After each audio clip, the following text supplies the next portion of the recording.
Also, I raced that natural 20, so that's a good start. Yep, always a good start. 2 questions. What level are we, and do we get back pay? No back pay, but level 14, I believe. Well, you do get back pay, but at this point, you're not adventurers, so it doesn't really matter. You don't get any back pay, but you do get some front debt. Yeah, I don't think we've established that you're probably considered quite wealthy at this point, all of you. Really? Level 14? Wealthy. Mm-hmm. Why? What level are you? Level 12? 13. 13.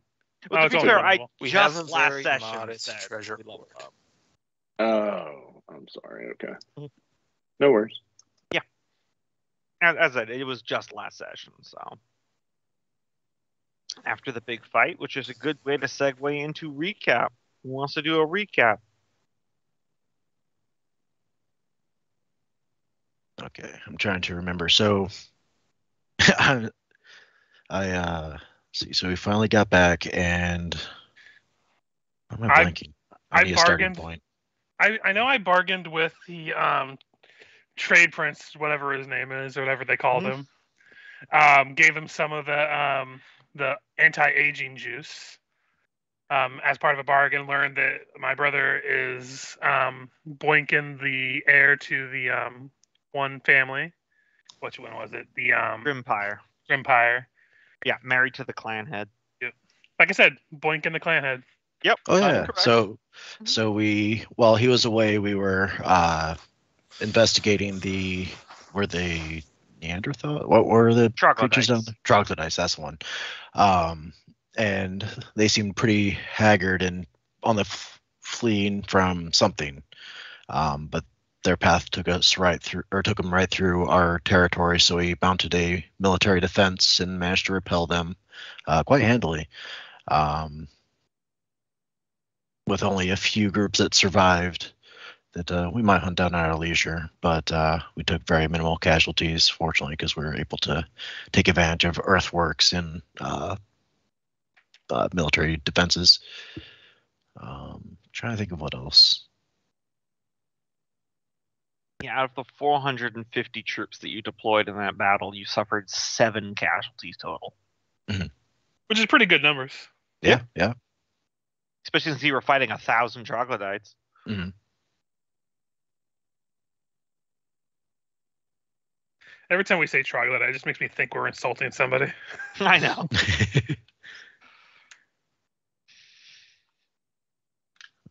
Yep. That is the advantage of having at least moderate fortifications. Mm-hmm.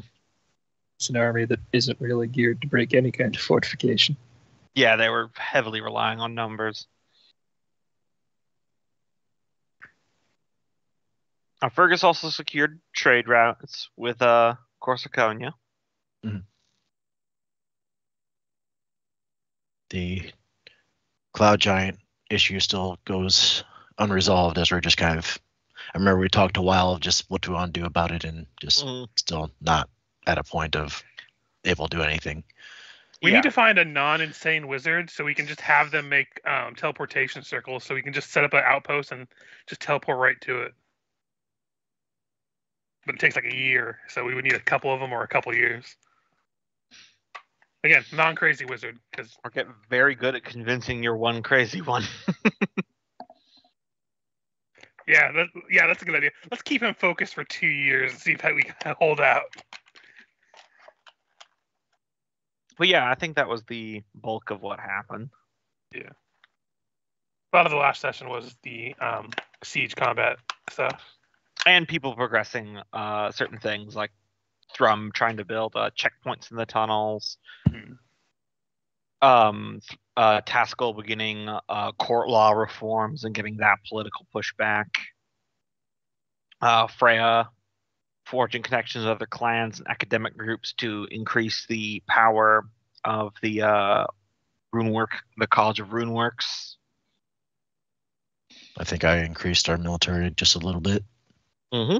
I'll move you over to the dashboard, then we'll do the question. But I modified the dashboard a little bit so that way your army can be visible to you now. I would still recommend using notes to keep track of it, but Oh, neat. Okay. Would it be an action to replenish an army, or how's that work? We'll address that after the question. Okay. Okay. Step by step. All right. So the question for this week is: which past foe would you dread to fight again? And I'll add the little caveat into this one, just a less of a caveat, more of a reminder of think of thematically, not mechanically, because we all know mechanically Bendrak was the strongest, but is that the one that affected your character personally the most? If it is, that's fine, but if you're just talking Rolling Stones, obviously. Well, I mean, cultural implications of having to fight him again would be. Yeah. I'm thinking Terminator 2 that we had to fight back in like the pirate city. You know, the slime guy that could transform into people. Oh yeah, yep. Yeah. Terminator 2 He's still out there. T2 is still the namer, and that's right. Better remind me. I think we just have that it happened out there. It was former Dwarven King. Were those aboleths in the water? Yeah, those were aboleths. I would say the Society of Aboleths. It'll be a joke once we can drain the ocean. Drain the ocean. Drain the ocean. That's a whole ecosystem, Fergus. You need to think about the implications. To drain the ocean. Listen, it can have its own ecosystem, but it's not going to compete against my ecosystem. Look, we're just going to take that ecosystem and push it somewhere else. Yeah. Listen, if we just drill a hole, it'll just go to the next layer of the Underdark. Which I think will be kind of funny when we remember that we were rescued by another part of that ecosystem. Hatred outweighs gratitude. That's the Dwarven way. Confirmation bias. All right, so it's Aboleth for Nulgrim, the Namer for Fergus, Freya, Taskell, and Thrum. Thrum Freya, rubs his missing definitely. Sorry, definitely the Red Dragon, Maladraxxus. Mm-hmm.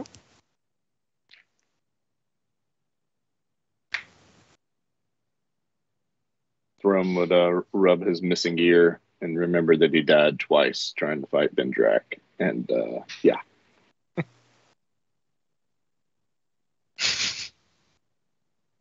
Yeah, I'm probably going to go with Bendrak as well. I mean, he's somewhat contained, but the implications if he does come back. And the others are active threats we can just kill. If he gets killed in public, people might recognize him when he comes back. Be like, why are we fighting him? Yeah, that would definitely be a complicated thing. Because if I remember right, we just let out that it happened, not who was responsible. Yeah, we said a unnamed lich. Yeah, a lich. Yeah. Nice government cover-up. Really? No one's gonna come out here and say they don't want to fight Baroness Sevestia again? I mean, technically, she was the most resourceful of all of our enemies. She actually knew how to fight us when we got into a straight line.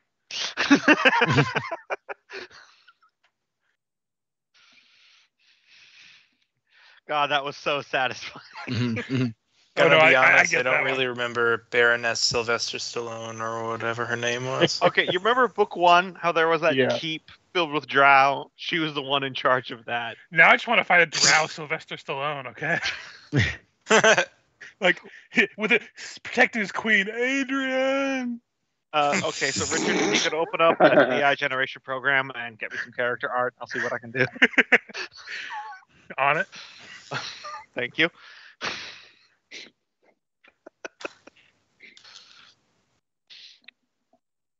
All right. So, I'll take a quick drink of water, stall for a moment to collect my thoughts.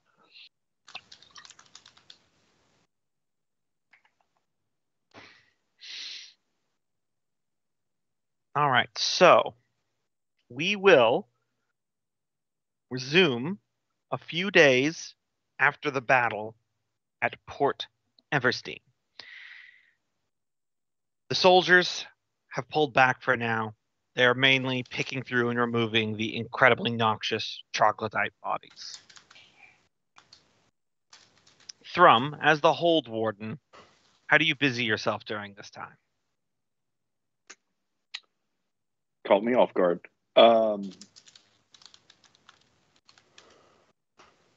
It'd mostly be the organization of those efforts of cleaning up the bodies, getting the city back to a presentable state, making sure those who are told to do what they're doing are doing what they're doing, and doing what they're told, and then making sure that we don't have any too much commingling of citizens trying to loot bodies, making sure the stink is getting away, just kind of doing the public service stuff. His TSA forces are hard at work, actually cleaning up. Thankfully, body looting is not too much of an issue, considering mostly it was claws and loincloths. So, Sexy. While you are communicating with some officers amongst the pillars, a dwarven soldier comes up to you in a light jog, drops to a knee in the traditional salute, and goes, "My lord, scouts are reporting on the far north side of the cavern. They've spotted banners shrouded in fairy fire. Drow banners." Dwarves! The early reports show it's only about a dozen riders, giving away their position intentionally as they come closer to the settlement. Damn What are your buggers orders? Want to talk. Damn buggers want to talk. This needs. Fergus is back at this point, right? He's all the way back in Dammerhall. You're out here at Port Everstein, so he's a long way off. Nolgrim and Taskell are probably still out there with you. Because even if their plan was to do the battle and head home immediately, it's only been like 2 or 3 days. That would be extremely quick turnaround for a battle of this size. Yep. The gates are kind of Nolgrim's thing, right? Yeah. Understood as such in our world, because I wouldn't. Well, not the ones that traditional. Not necessarily the ones you're trying to build.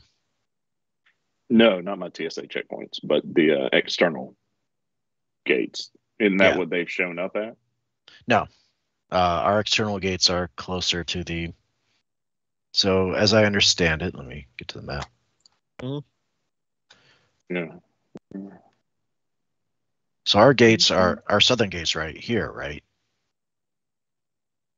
Right outside the tile of Dammerhall? Yeah. Yeah. And the drow that have been spotted are coming from the north towards Port Everstein, where you are. Is there open cavern beyond this, or yes, is there? There is. Okay. It's just difficult to put on the map. Okay, I just wanted to make sure that because I couldn't see what the edge were. Okay. Well, Thrum would immediately head over to Nolgrim and Taskell to discuss what he was just told, and with our army already here, it might be a good idea for a show of force, just if they happen to see them in small spaces while we do what we have to do. I'm trying to see. Do I still have? Yeah, I think I can still summon my mount. Is that stuck on your Kaisen? Somebody. The summon mount just create one in Perpetuum. It's not like a concentration thing. Okay. It's like Conjure Familiar. Okay. What is your mount, by the way? I'm not sure if there'd be I'm not sure what the dwarven equivalents would be, but I'd probably choose something. When I think of a dwarven mounted unit, I think of almost a beefy dire hill goat. I just have to go to ram or something. Yeah, big ass ram. Yeah. Okay. So Yeah, it'd be because that. it's either celestial or fiendish, depending on what you want. So I wasn't really concerned about like, would that animal want to go underground? No, it's supernatural. It'll do whatever Yeah. you need. Okay. So yeah, I would say a oversized ram. Yep. Um. Are you going celestial or fiendish? Was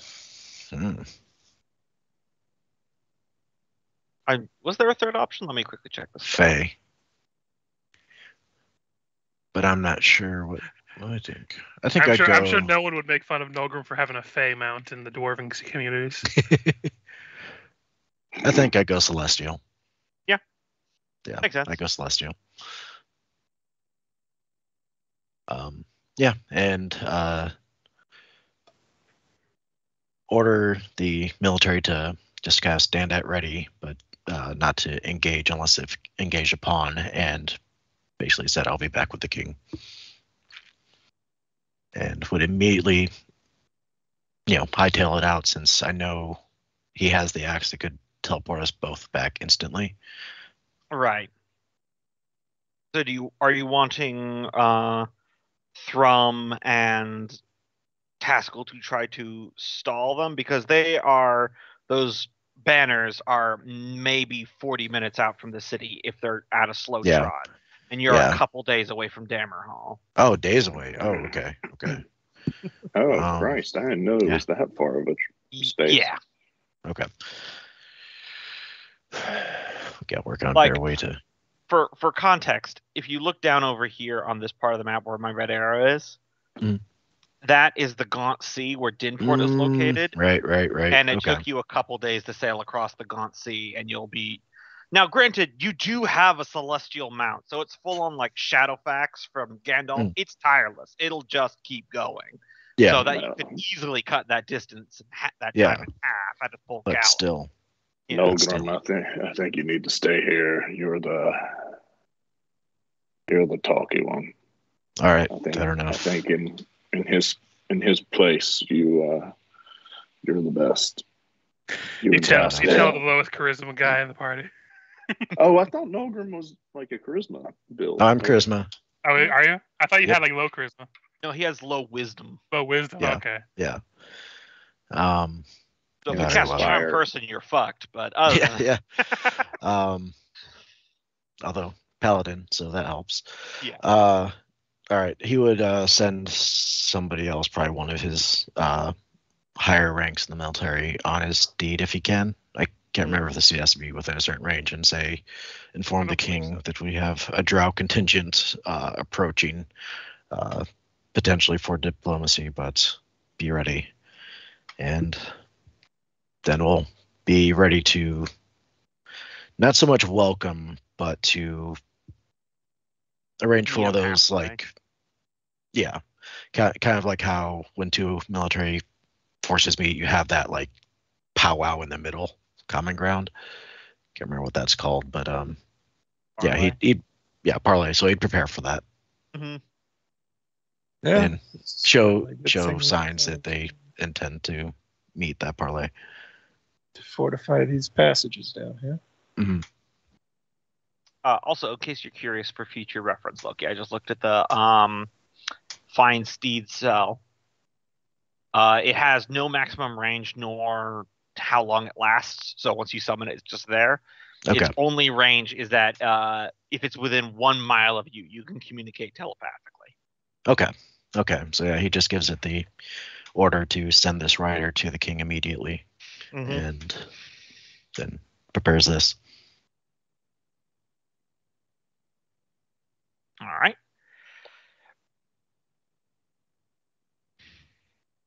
One moment here. I will be not caught. Prepare this time. Here we go.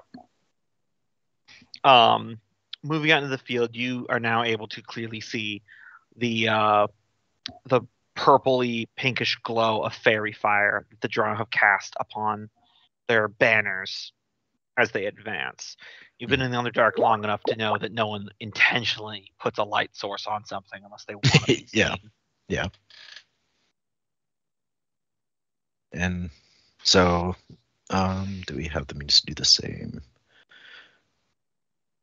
You could just light up a normal ass Yeah. torch. I'm not. Yeah, I'm not gonna- I'll just use either a torch or the light cantrip and send.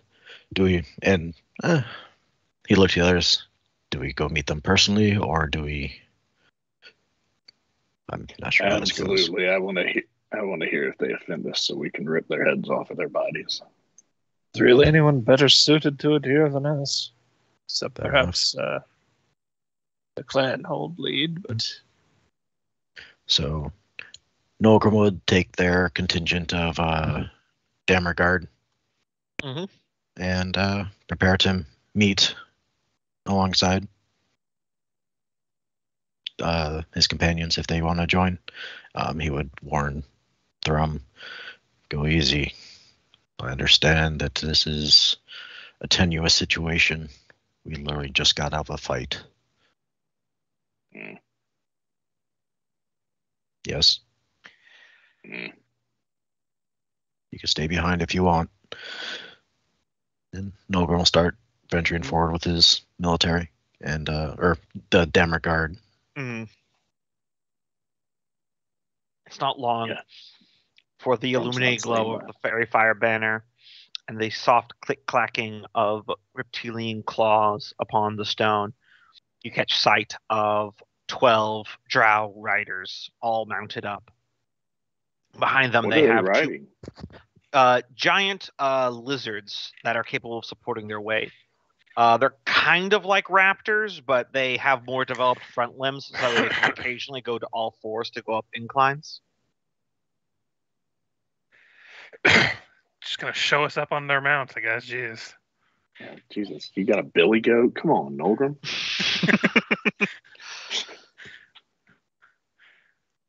What do you got? T-Rex was right there. That's it. We're going back to the point wound. in We're the going to video, reanimate that skeleton. At this point in the video, someone splice in that video online of that Komodo dragon eating a goat whole. Yep. Does Cope still have that ability to like dive into water out of nowhere and like reappear? Yeah. That just makes me think that he's riding this mountain. You're like, what do you have? Like, and he's asking what you have, and you're just like doing like a swan dive into the water, the ground, and hopping back up and doing like that weird like dolphin paddle out of the ground to swim right beside the ram. It's way too much effort. Yeah, but then you have to walk if you don't do that. I So know, it's more effort. When Nolgrim says, "What do you have?" he go, "Jock itch, damn it! The suit is terrible." But yeah, they ride close and eventually come to a stop a reasonable distance away as two of them come forward. One female, one male. The male is holding a banner, one of the two banners they have that has in fairy fire to light them as they grow closer. The female drow, dressed in silver, most likely mithril chainmail, is raising a hand in greeting as she draws close upon her mount. Nolgrim will step out to meet. I think beforehand he would have asked Pascal to be the standard bearer. Yep. Grum will stay back with the army. But definitely as you get an appraise of them, though they are all armed for Underdark travel, you're all experienced enough combatants to know that probably like a dozen riders, probably one of you three could kill by yourself. All three of you would be fine, and if they tried to start any shit with all that army behind you, it would be just suicide. Like, no one except an idiot would try to start something right now. But this drow woman upon her mount draws closer. Beneath her helm, you can tell that she's trying to smile, but it's in a way of like someone who's not used to smiling to reassure someone. I think Nolgrim will meet that with a slower sort of grim smile that that is kind of indicative of if you expect the classical grudge blade to smile, it looks as menacing as this. She speaks in Undercommon. Let me see if I speak that. It's been speaking a lot throughout I the do. campaign, so I hope so. Yep. Yeah. Yep, I do. She goes, "Hail and well met, dwarves of Dammerhall. I am Kazana Vakazar of House Vakazar." I am Nogrim Runic, Warthane of Dammerhall. What brings you to our domain?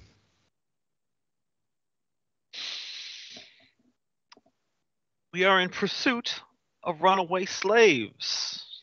You've been tracking them through this area. Okay, well, look back towards the city and say, they dashed themselves upon our defenses. I think there's a few stragglers, unfortunately.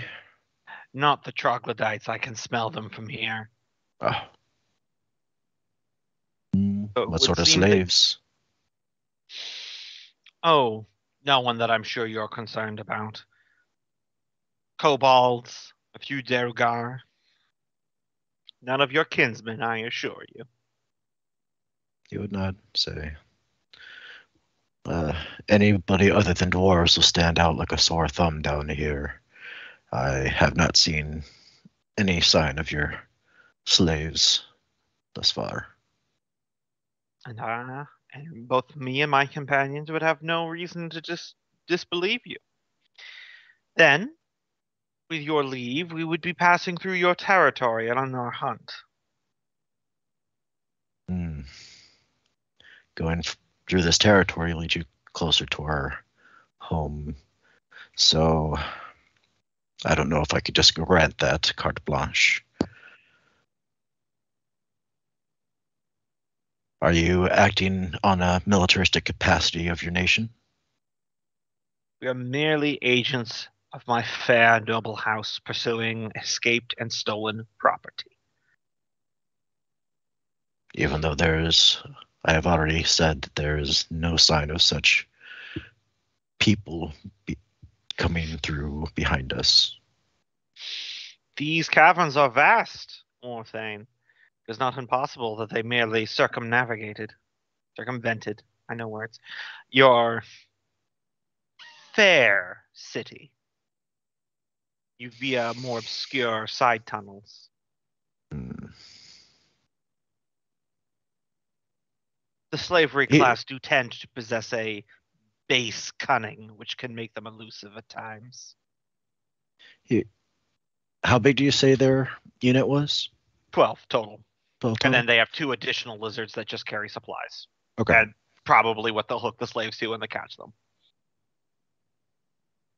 If you were to travel through our domain, I insist that it be under armed escort from some of our military.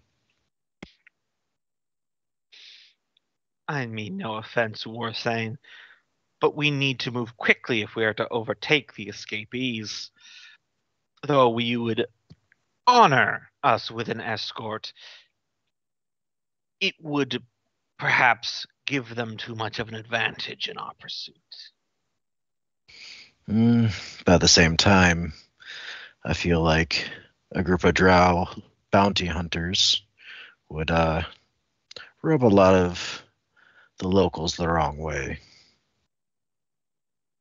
I feel the armed escort is for everybody's benefit.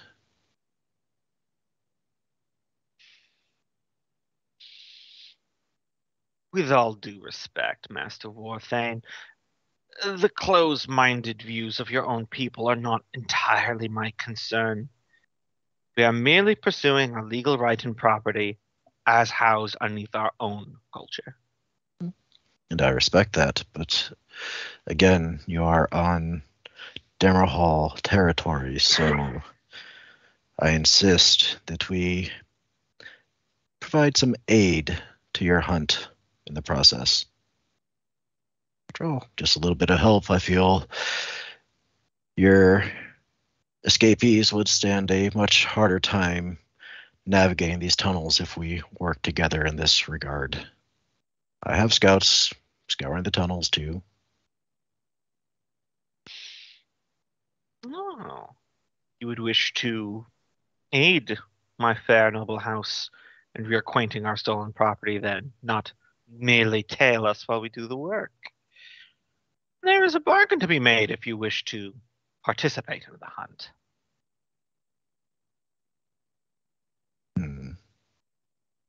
Out of character, guys. Think for just a Yeah, yeah. I have myself muted so I don't say anything since I'm not there. Yeah. Yeah. Doing a great job, though, Nogre. Yeah. Can't wait to see you work with these people to catch the runaway slaves. Side eye from Tasker.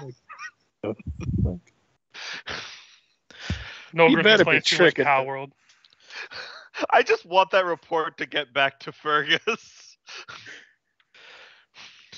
Don't worry, the battle was great, and I teamed up with a drow. We caught some slaves. They even let me whip one. Unfortunately, Thrum has killed himself. So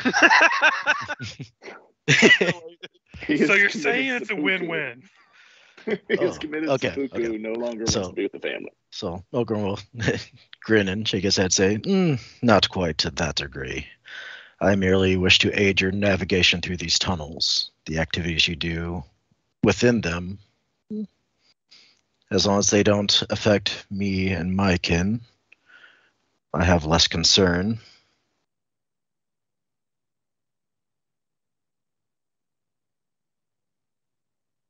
How does that sound? We have mounts of our own that we could lend to, again, accompany Character, your party. do you have mounts? Because I have been not made aware of any dependable source of Yeah, I think livestock. you're the only he one of has the mounts mounts. there. Yeah. Bit of a bluff, but you want me to roll a deception? I mean, it's going to be figured out pretty quickly. Yeah, go ahead.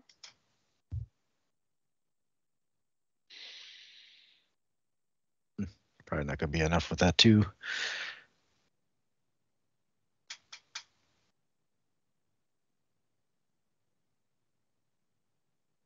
She's quiet for a moment.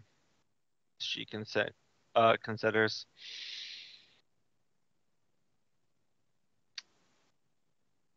We do not wish to get underfoot in your proceedings. Looks like you have enough to cover up from the battle here. So, in light of this, we shall return to the realm of Quildafell.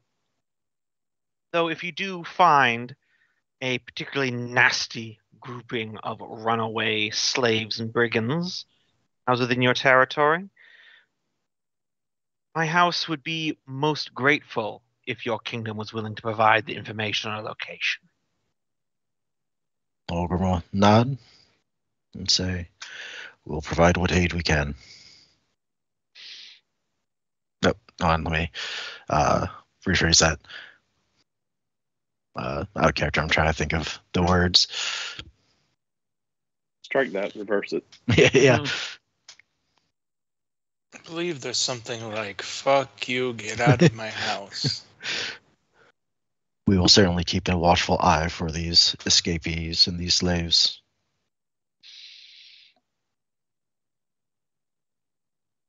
Indeed. And with that, she gives a signal, wheels about on her mount, and goes to rejoin her troop, which, unless you do anything, they will turn about and make their way back north. Nope. Ogre will immediately start making plans to make a mounted contingent upon that, and perhaps even like special ops sort of scouting teams. Need to grow the scope of our military, he says as he's under his breath as he's walking back, so Taskell would probably be able to hear it, but how'd that go? They're searching for slaves, but they didn't want the escort that I insisted to accompany them if they travel through our lands. More concerning, they know where we are now, and I would estimate that settlement that they dwell in is not too far from here. Looks like we should spend more time scouting. All right.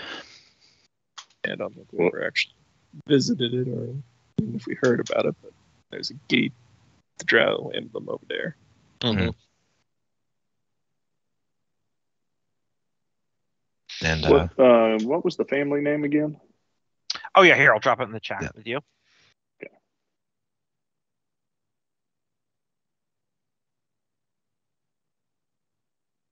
Make sure you got the spelling right.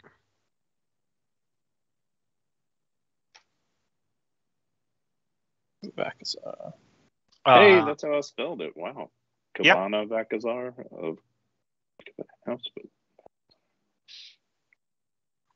If you guys, the three of you who are there, would like to give me a quick intelligence check, just flat intelligence, not a save, just an intelligence check. Yeah, 19 on the dice. All right, so Taskell. It was niggling away at the back of your brain, but you suddenly remember the last name Vakazar. So you remember years ago in game at this point, you guys escaped the aboleths underwater, and you dragged one drow wizard with you, and she was just a very nasty person. Vakazar was also her last name. Right. Wait, which one? Drow last. We let her go, didn't we? Yeah, you let her go, and then I think you cast a spell on her flight spell, and she fell into the ocean. Yeah. She's gonna want to kill us because we saw her at her most vulnerable. Oh. I explicitly remember this because in your ongoing quest to annoy, I'm spacing on her name, but the drow that you've been pen pals with, Fergus asked, "Is she a bitch?" And Hestia, that was her name. I just had to look it up. Hestia, and she responded, "All of her family are bitches." All right, let's kill those bitches. But with that, we will dial back real out. quick. Yeah. Would the troglodytes have been running from them, or 1,000 troglodytes versus 12 drow riders is still 12 dead drow riders. Yeah, that's what I was thinking. So I'm still wondering what the troglodytes were running from, and perhaps they were and he would probably even use this aloud of, that's not enough to send a small civilization of troglodytes our way. I think there's a larger host farther away. We'll have to keep an eye out. Your idea of outriders is a good one. If they come across drow, say we're hunting lost slaves.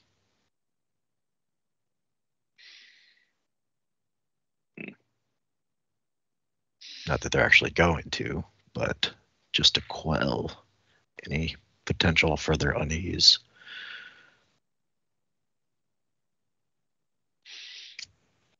First, we got to get something for them to ride. Is there anything from Dwarven history that we've had any sort of mounted units like that? Probably goes. Esky? Just because this was a one-off joke that Cope sent me a picture about last session. The gate construction has been held up by a surprisingly large infestation of deep moose. Deep moose. All right, I'm down for deep moose. Oh god, those mounts would be terrifying. Cope sent me a picture. I'll put it back into chat.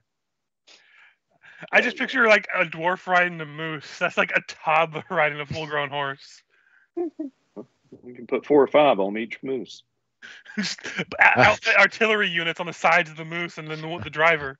I was thinking just Someone like sent me every this picture. I forget who it was, but it was me. I sent the moose and then the orca.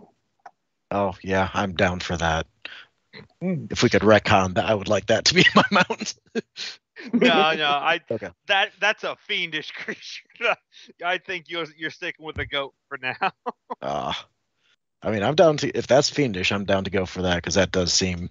No, I think it's like a Okay. size thing because Okay. the jokes about it being very large are going to be very true. So it's probably going to be like 2 dwarfs per. I gotcha. Okay. That's why you Okay, outfit a seat that is a little bit higher, and they can Mm. be the artilleryman on the top of the moose while one person's driving the moose. So they're You just could shooting like easily- from a protected area. Yeah, and you could easily create like a ballista type, With, from the rubber horns. band, rubber band type Or catapult from the antlers? horns. They engineer him. We've seen Affectionate Dwarves that'll be all about that. Though we gotta go to the board. Excellent. An entire thing kicked off by me trying to find a reason why Cope failed the gate roll. I said, "You're dealing with the local megafauna issue," and then Kenneth said, "Deep moose," and I'm like, "It's canon now." Yep. Focus on And then domesticating them. We must have better them. than the cave orcas that y'all went to after Deep Moose. Oh, All right. But we will dial back out because Fergus, Freya, and Ivy still have their kingdom actions this season before we do budget reconciliation. Yay! Yay. Taxes! Mhm. Yeah, I guess now we're kind of stuck down here, possibly directing the. Yeah, I Defenses. should have gone into a little bit details last time, but you know how you guys were able to dig like those earthen trenches, which gave you a huge advantage in the battle? That was kind of like the benefit of your doing that for this season, was getting really directly involved with the battle. If you just like dispatched troops over a short distance and didn't get involved, you wouldn't have those preparations, but you would still have your action. Oh, Gamba, as a quick note, with this level up, I did take a ability score increase, so my controlling die is now 20 or D10, right? Your what die? My character die for the officers, isn't that Right. based off of your max It is. stat? Right. Because it's based after your. Hold, let me check what the stat was. I have it written down here. Speaking of the temples, Warthane. No, come on. Is it? Sorry, just flipping through the book.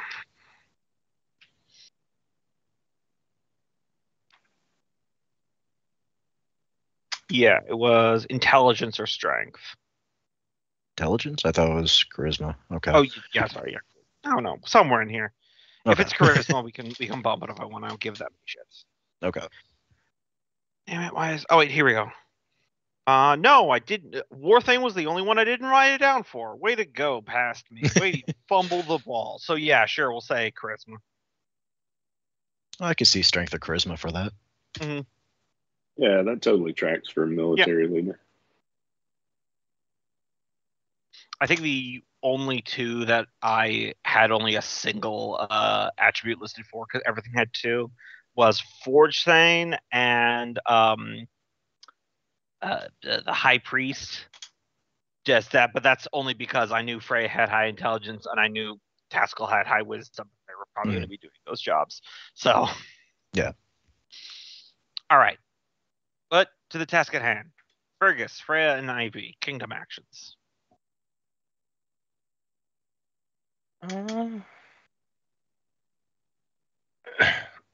Excuse me.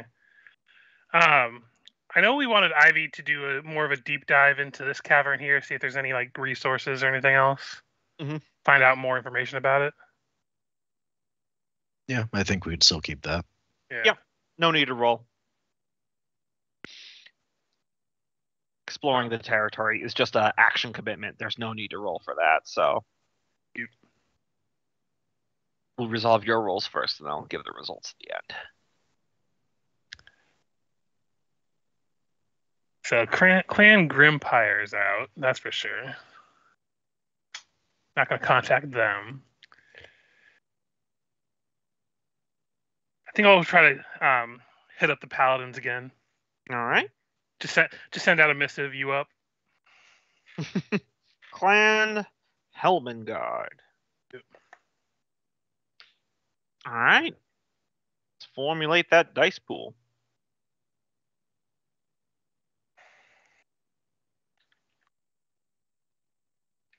So there's obviously my D8.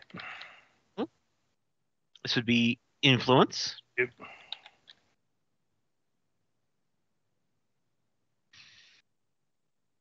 Historic capital. Mm-hmm.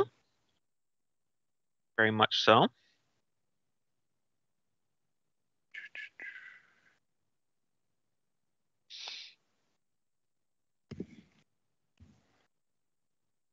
Do we know, like, if they worship anyone in particular? Maybe I could lean into the temple. Or would I be able to know that? You definitely know that. That's an easily something. Yeah. Probably like thematically they're more into one. I'm trying to decide if it would be more. Yeah, they're probably more. The reason I was asking is because if they were more into the ancestors, now that we're restoring that would be like a thing to like levy to them. They're probably more of a Father Mountain group. Okay. But you can absolutely include the Mountain Temple if you'd like into your dice pool.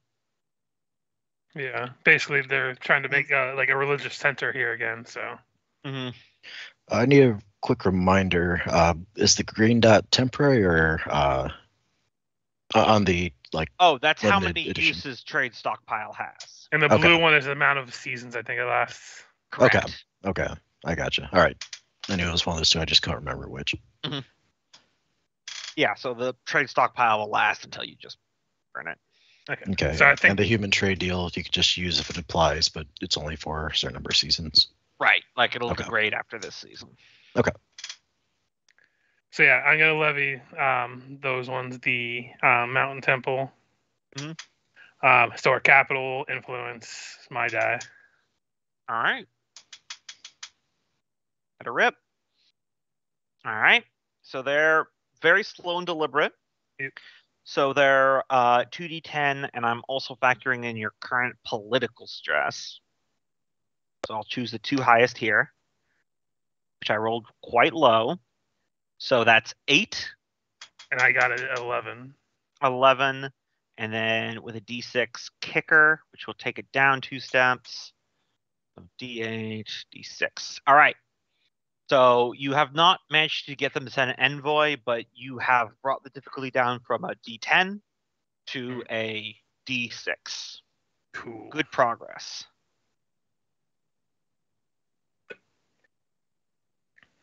I'm just noting it down. I've got a spreadsheet where I'm keeping track of you guys' on projects and the difficulty, so I don't have to hold them in my head. I get it. Freya.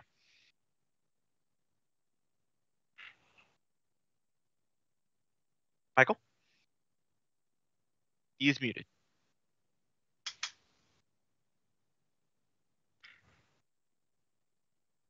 Come back to us, Michael. We miss you. Michael! He was never the same since Mexico attacked. I did hear a distant 1 second, guys, like 5 minutes ago. Yeah, so maybe he's a IRL aggro. He's really bad at time.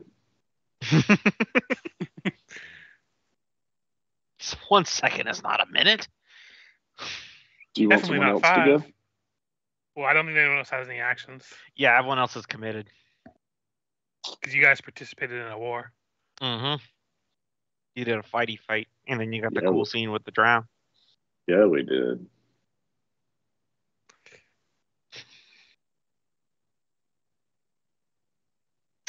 Does he have an ongoing project that we can just roll for? His last ongoing project he succeeded for, so. Yeah. So I guess we can just do like bio break and water checks. So yeah, I can do that.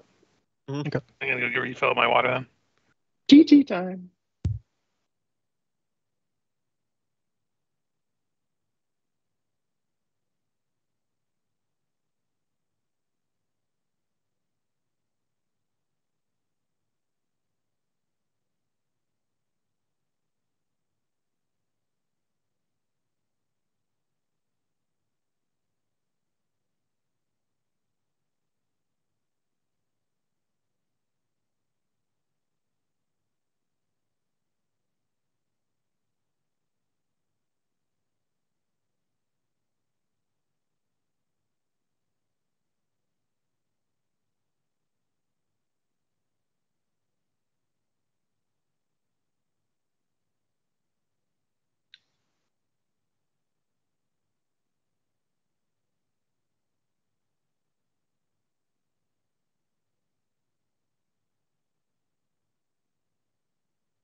So,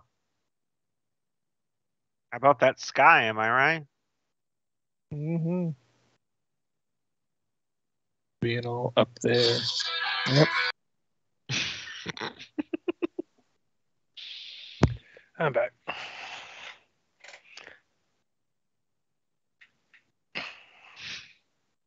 We were just discussing the sky. Sky. The sky. What about the sky? Just up there. Chilling. Yeah. What I think they're gonna do with it. I was gonna say, I think I'm usually the one that gets high, so I'm not sure what's going on here.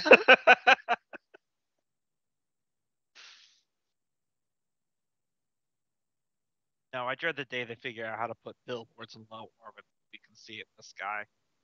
Fucking hate that.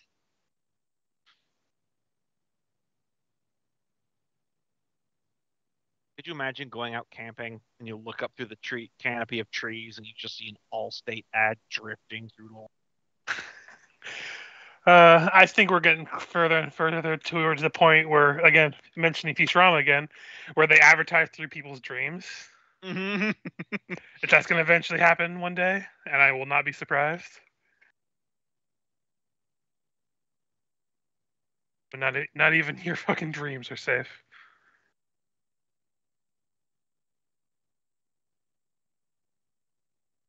One of my favorite jokes in the newer stuff of that, like, well, not newer because they just came out of the new season, but was when everyone was getting the iPhone, which is literally a chip they put into your eyeball to have like a phone screen display. Got it. I have a supervisor at work that would be in the first in line to do that. The guy has a deep parasocial relationship with Apple. God, I don't get that. Like, I'm like, Apple's a company. Like, I don't hate it like some people do. Yeah. But I'm also like, it's not that great. Their things are way overpriced, and you're buying it for the name alone. He was spending a full 10 minutes of my 15-minute break trying to convince me to buy a new phone when I don't need one because my phone is fine and it works A-okay. Some people have to have the newest phone, and if they don't have the brand new phone, they're like, what am I doing with my life? It was an interesting conversation because I was saying how my phone does everything I want my phone to do, so I don't mind. And he goes, yeah, but the new one could have stuff that you don't know that you would actually like. You don't know what you're missing out. You might not know what you're missing out on. To which I responded, and this is worth $3,000 to me? That maybe I might like something? God, Apple's so expensive. God, that's such a huge amount of money to piss away on a maybe. And then he's probably going to buy the next one like in a year. Mm-hmm. Like I'll drop $10 on pure curiosity. You know, I'm not above it, but on an unrelated note, sometimes I pop open Steam and just look at the storefront just to see the pictures while we talk. And there's a free game called Trans-Siberian Railway Simulator, the prologue. And the images have a guy operating a train, drinking vodka, and AK-47ing some people. It has a very positive I just lost it up and I said that. Simulation, action, survival, trains. Sorry, can you guys hear me? Yeah. Yep. Yeah, you sound like you're shouting at it from the next room, but...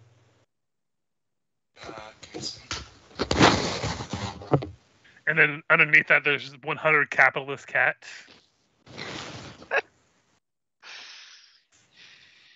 Which apparently has overwhelmingly positive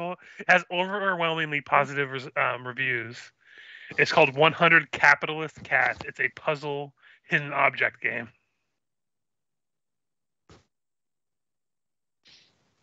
Oh, you know them. There's the fat cats.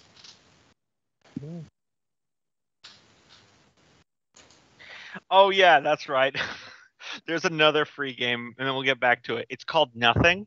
It's a game about nothing. It's literally just a gray screen that doesn't do anything. But the best part about it is its tags. It is psychological horror, hentai, story-rich, souls-like.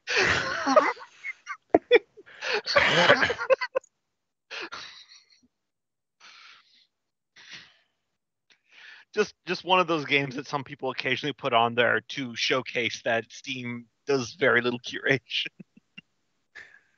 Well, I mean, considering there was a game called Sex with Hitler on the store page for like the entire month of December. Mm-hmm. There was I forgot the name of it. It was some shitty Unity flip game that it was intentionally selling itself for $250 on sale. By the way, it was more than that. It apparently had sold 8 copies. I like at that point, I'm not even angry at the devs for doing a Unity flip. Like, if you spend $250 on one video game, they deserve to get your money. They're clearly more responsible. You're the problem at that point, not the people who are selling it. Anyway, back on topic. Freya, your kingdom action. I'm going to, if I can, gather up like an expedition to go to the fungal jungle and contact Junius. Lord Junius remembers what others forgot, I think. Are you dispatching someone, or are you going to be traveling yourself? I'll be traveling myself. Okay. Make sure to take our mushroom friend and keep him under a I'll be tarp so he bringing doesn't get along burned. other dwarves and things. Oh yeah, obviously, yeah. It's an entire group. You're probably doing the overland version with the trade deal, of course, of Cone, yeah. Yeah. Tell Freya, like, if you're going there, build something so I can teleport to it. What are you wanting to meet Lord Junius about? One thing is I want to talk to him about studying that submarine that we used briefly to kind of understand how that works, to maybe inform that skyship project I'm working on. And then also I want to pitch him coming on board for the College of Runeworks. All right. Of a intellectual explorer type. Yeah. So you'll be arriving there early next season. So here's what I say we do. We'll do budget reconciliation real quick, and then I'll narrate the several years past return to the fungal jungle and that region of Upper Aether. Since it's been a while, it's probably changed some. All right, so budget reconciliation time. Your budget is 9. I have made one small tweak to the budget reconciliation rules. We still form a pool as normal and just pick the 2 highest die to try to meet or beat the budget. The rule that I have changed is that instead of 2 dice, it's going to be picking the 3 highest and add it together. I want you guys to feel budget, but I don't want you to feel like you're being smothered by it. So let's see here. So there's a D6 for Thyrus, a D6 for your commerce, and a D8 for your loyalty. What else are you guys going to be leveraging into this for your loyalty industry? Yeah. I feel like the trade stockpile. Yeah, I was going to say, put in one of the stockpiles to try to sell some of the surplus or something. Throw in the human trade deal too. Yes, I didn't catch the trade deals in there. Good.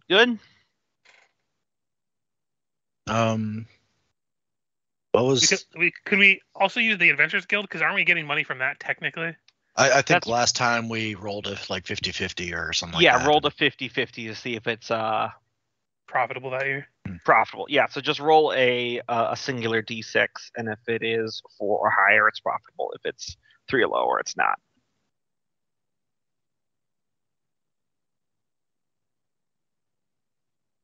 If someone could do that, it is not profitable. It's not profitable. What do we expect? It's run by Thrum.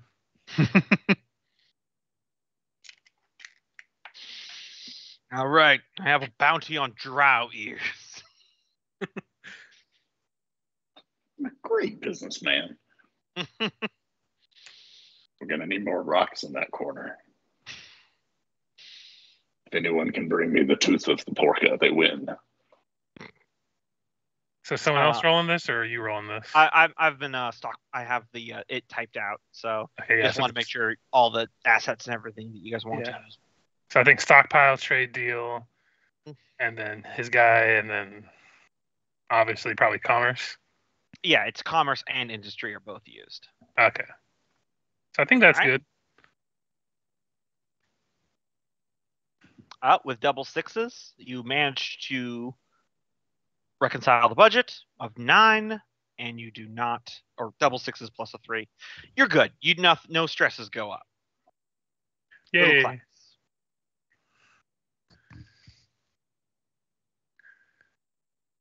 right.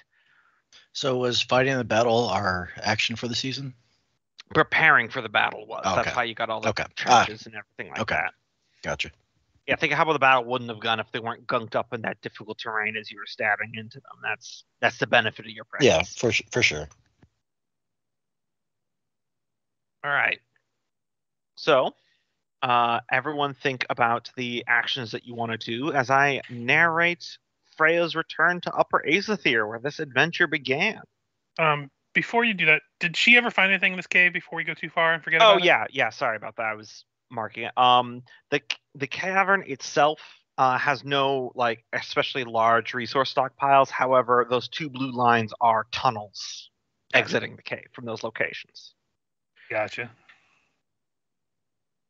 Okay, sorry. I just wanted to get that out of the way now. Yep. All good.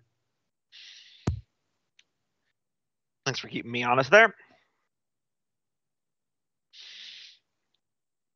All right, let me quickly open this little book right here for character names, because I wrote this down ages ago.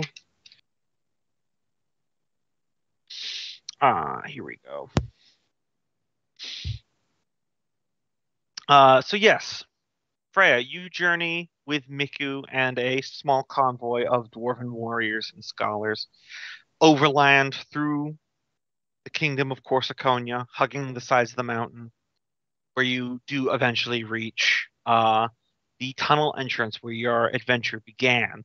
It has since been cleared because it collapsed behind you near the start by the dwarves that had been checking this path before, and you are able to advance down into the tunnels. And a sort of strange feeling of nostalgia for where your adventure began. Now, would you say that you beeline straight for the fungal jungle, or would you briefly stop in at Faster Vault?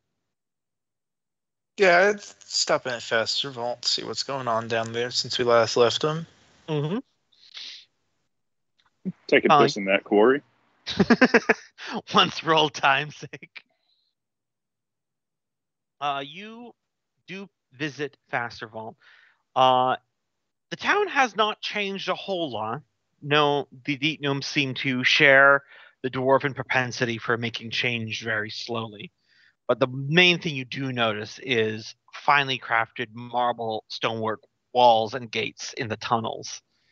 Something that you discussed with them before you were leaving after the attack by the 100 Drow bandits. The town's crops and fields seem to have made a full turnaround. And within the hall, Lord Gurney Gurninson, he speaks the truth but slowly, is still the reigning lord over Faster Vault, albeit a little less childish now. Still loves his candies, but he's letting a little bit more of influence from some of the people help him make good decisions. While you are dining with him, he is telling you about words that he's been getting from the fungal jungle, about how apparently the ties between the people of Zan and the Skizrau have actually grown stronger in the times that you've been gone. And a few deep gnomes from the kingdoms to the south have been passing through Faster Vault, as apparently they've been returning to the rediscovered island city out there in the middle of the Lake of Violet Mist. It is apparent of the pact of webs and mushrooms that you guys helped commission to sign between the two groups has been slowly burgeoning into a new nation state within the jungle. Excellent. After briefly stopping in with Fasterval, you make your way into the fungal jungle. Ever the strange lands of mists and spores and bizarre fungaloid creatures, you are surprised as you venture north to find more in-depth patrols of the Zan and the Skizrau. The Zan have become less isolationist. It would appear the Gnome City in the center has become something of a central meeting ground for them. With very little convincing, especially with Miku there, they take you to that city, which, while it is by no means a sprawling metropolis at this point, is a far cry from the mud-caked ruin that you once knew, where you had to do battle with a hag. Though there are now plenty of deep gnomes, mostly of the scholarly intent, going about and inspecting the old clockwork machinery and attempting to bring their own devices up to fruition, the vast bulk of the population is actually Myconids from Zan and a surprisingly large amount of Skizrau, large spiders, who are openly operating market stalls and selling their fine silks, while at the same time a few new structures have appeared. Kind of strange domish stonework, apparently a collaboration of the masonry of Zan with the design sensibilities of the Skizrau, with the intention of spiders that are fully able to crawl up walls, making it difficult for normal people to traverse. It takes little asking for you to discover that Lord Junius has made his home in the former abandoned observatory where you had battled the hag in a sort of dungeon crawl filled with traps before. And it does you probably a lot of good to see that place not filled with death and decay anymore, but rather turned into a sort of version of your college in Runeworks in miniature. As you are waiting on the bottommost floor, coming down the spiral stairs is Junius. Gotten a little bit older, a little bit more in the belly, no longer doing adventuring, wearing a work apron now with several clockwork supplies, almost looking more like a rock gnome than the deep gnome that he is. He says, "Freya, it's been years. Welcome. Welcome to our little slice of gloomy fungus-filled paradise."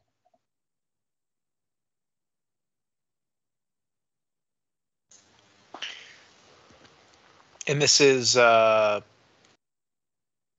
Junius. so remembers whatever. Junius. Okay. Yeah, the guy you came here to see. Yeah. Yeah, I would greet him and say, "Long time no see. Our little group found our lost city as well, and now I'm coming back to traverse some of the ground that we left behind." Indeed, much has changed around here, as you've no doubt seen. The alchemist of Zan and the White Widow who lead the Skizrau have been growing this air region closer into more of a developed nation. They wanted me to originally sit at the table, but I'm not a ruling lord. I prefer to dedicate myself to academic studies. It really is fascinating, though. Did you know that within the Skizrau's cave that they had been using as an enclave, they had a large egg sac? Well, that hatched about 2 years ago, and now there's thousands of Skizrau.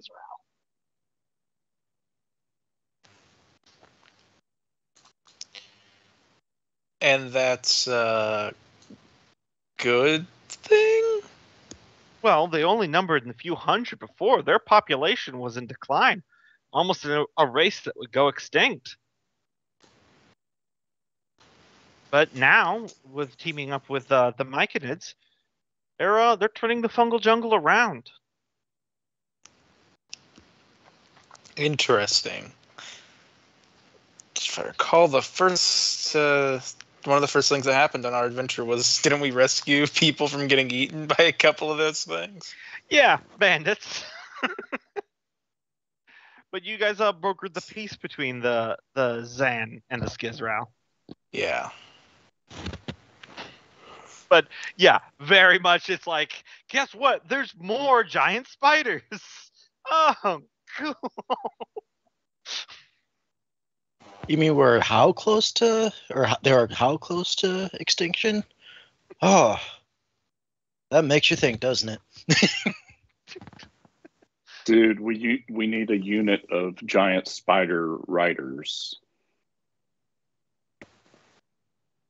Is there any reports of if the giant's still around? If Freya chooses to ask that. Yeah, I will definitely ask about that.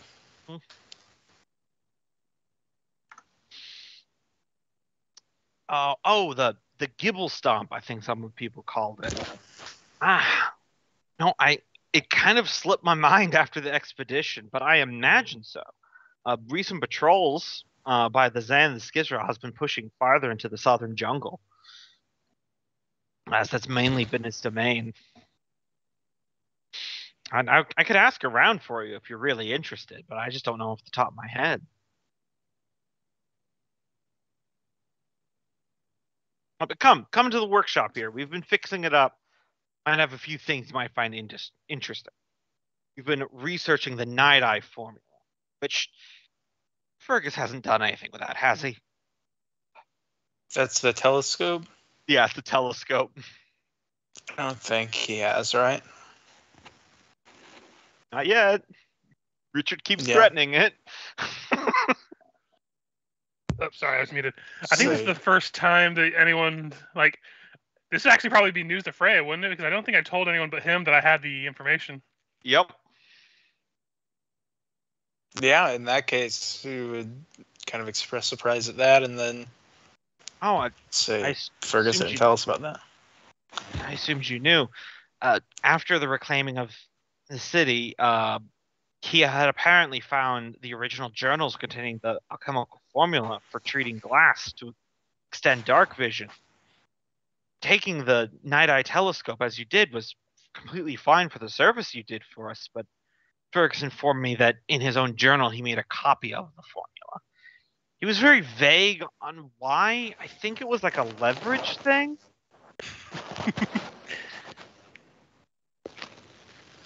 I wouldn't worry about it. He's an idiot. This is why I chose to bow out of politics. She says it's only fair. He calls us the Council of Idiots, so. She says that, and back in Dammerhall, she's like, why do my toes itch?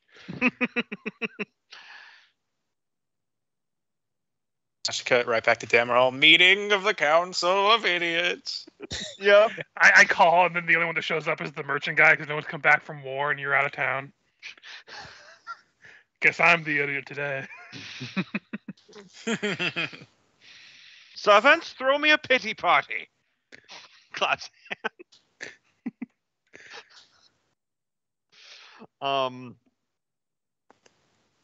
Junius explains, we have been doing a lot of wonderful research here, though.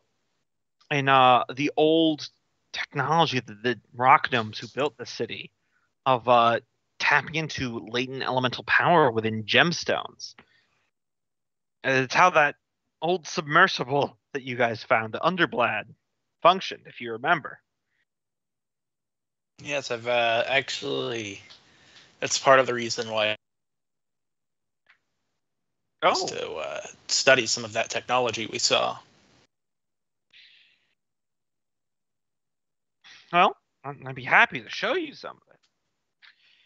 Oh, I'm surprised you'd be interested in it, considering that of the wonders I've heard of Dammerhall. Tell me, was the Golomancy that they used there as wondrous as all the tales were?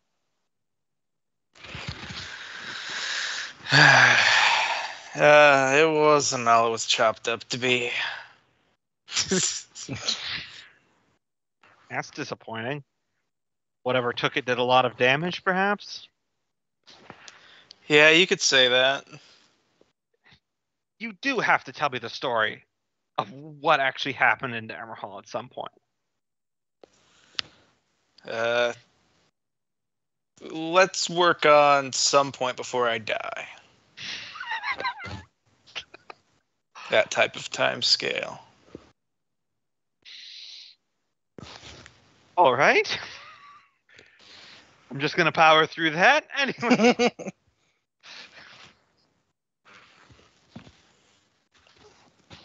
Look, you're the first act, buddy. Anyways.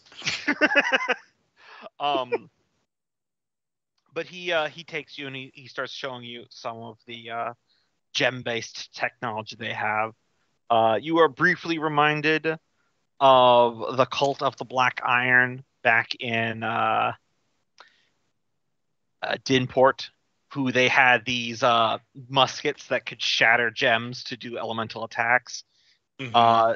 The technology by Junius and his team is far more sophisticated than that. It will eventually reduce the gems to a more inert, non-viable, non-magical state, but it's not so crude as to crack them to make it happen. A sustainable source of gems could power technology. They're already working on essentially using it in place of cranking up clockwork mechanisms or creating heat. Slow going, mainly reverse engineering.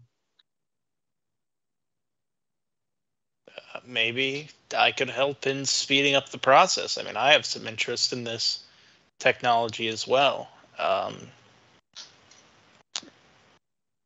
If you wanted to, you could bring some of your men here and some of the technology back to Dammerhall, and we could try to kickstart some research into this. I'm always up for academic collaboration. To clear it with the council, because technically I'm allowed to study here on their leave.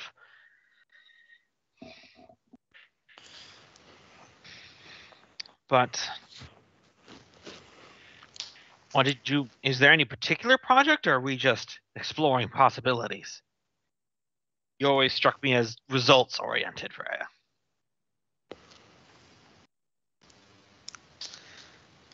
She would keep it to creating like magical defenses for Dammerhall with him. She doesn't get into the whole Sky Giant reclaim the sky thing that she did with the other dwarves. I want to use cannons to kill the sky.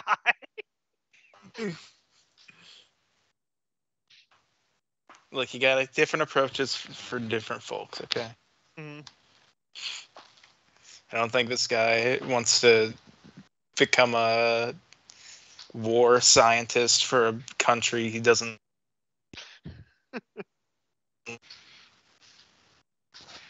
I caught some of that, Michael. You broke up pretty bad there.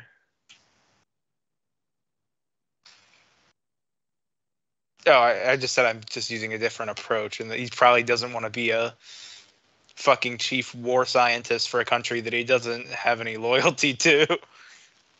Fair.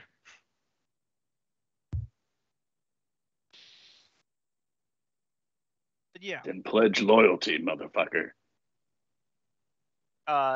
As your visit goes on, I'm sure you tell him about the College of Runework, so what you're doing. He's of course very interested in any sort of like further understanding of Artificer, and he'd be certainly willing to collaborate. But he does restate that he is currently working here in the allowance of the current ruling council of the Fungal Jungle, which is the Alchemist, the Council of Dreams in Zan, and then of course the White Widow, who's the ruling religious leader of the very faithful Skizrao. He doesn't think it'll be a hard sell for you to convince them, considering that your stock is quite high with those groups. Mm-hmm. But it's not as simple as load up my backpack and go. Yeah. So you'll likely have to be doing a brief negotiation roll this season. All right. On the start of year 4. So might as well just start with you then. So this would be your die, influence, certainly the College of Rune Work.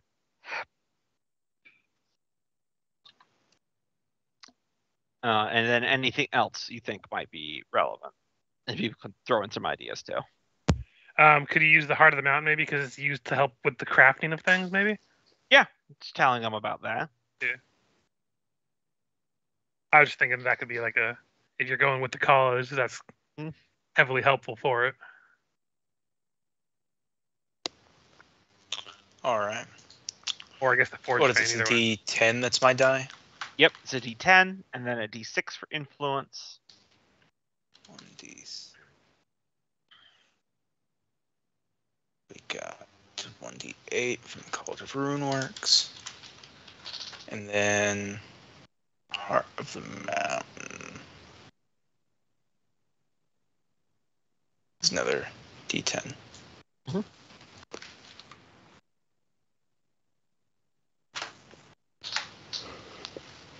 All right. I am considering this is a 2d6 difficulty. I am fairly confident. I'm not going to ask you what the dice kicker is because those are all very large dice. So, yep.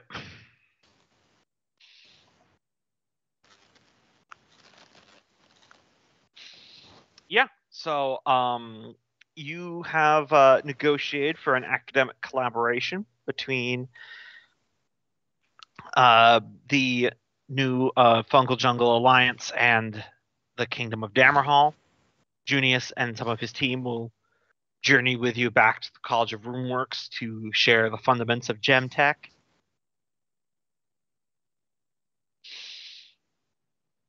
So, let me give you a little something here. Actually, no, it should be this. Yeah, no, distinction.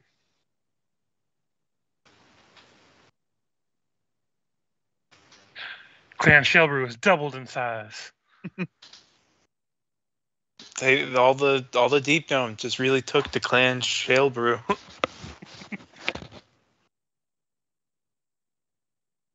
Gym tech knowledge. And it'll start as a D4, but as you do more research, it might grow. Cool.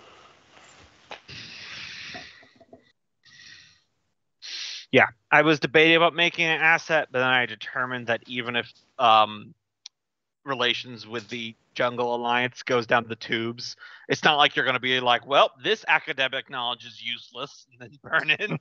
No, you're going to keep it. Mm-hmm. It's a distinction. All right. What is everyone else doing this season? Nolgrim would like to bring up to our...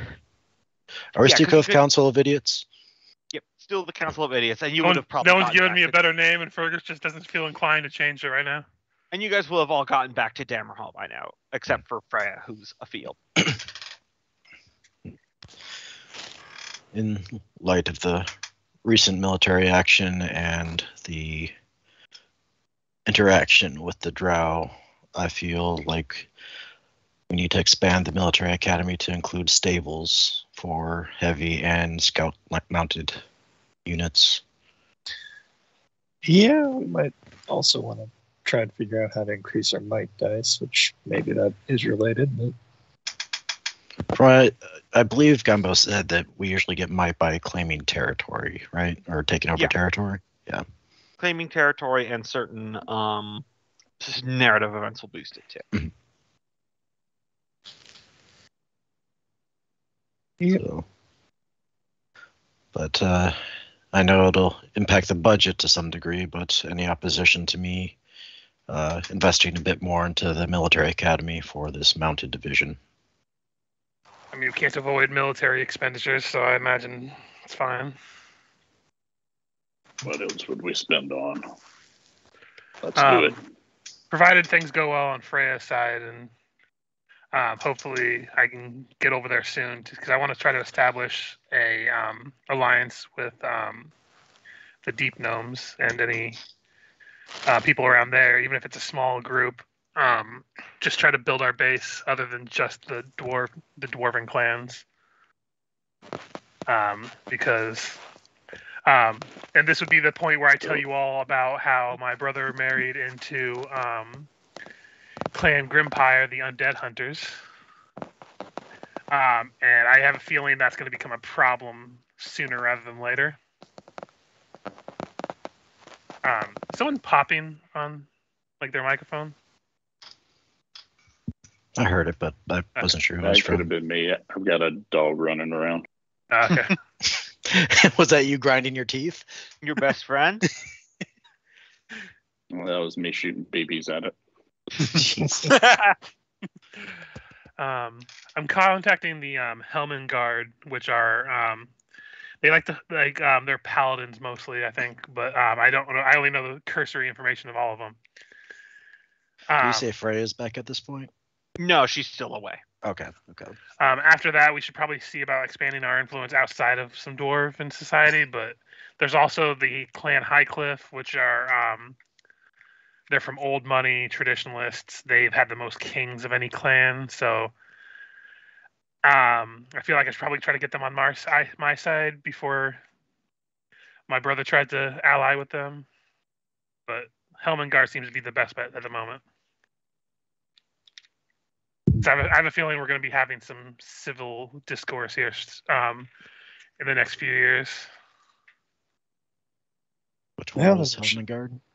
Helmengard is the Paladins. Okay. The ones that have been dragging their feet this entire time. Good call, though.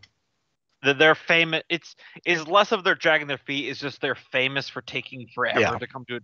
So I figured if I can get them first, the other ones won't have time to fucking. Yeah, exactly. They're old school beard stroking dwarves, so they're all like, "Let us consider the implications of this decision for the next 5 centuries." Right. How will this affect our great grandchildren? What would you like to eat tonight? I will respond in the next fortnight. I must consult the council. Their clan motto is that if you're not willing to take 2 decades to hang a door, then why are you bothering hanging a door? You could slapdash anything together. Yeah. Oh, you built this in a year? How quaint. Is this toddler's first craft? God, were you running late for dinner or something? But yeah. Did you forget to measure it 17 times? Yeah, their motto isn't measure twice, cut once. It's measure once, then measure again, measure a third time, start to cut, measure a few more times. No, their motto is never stop measuring.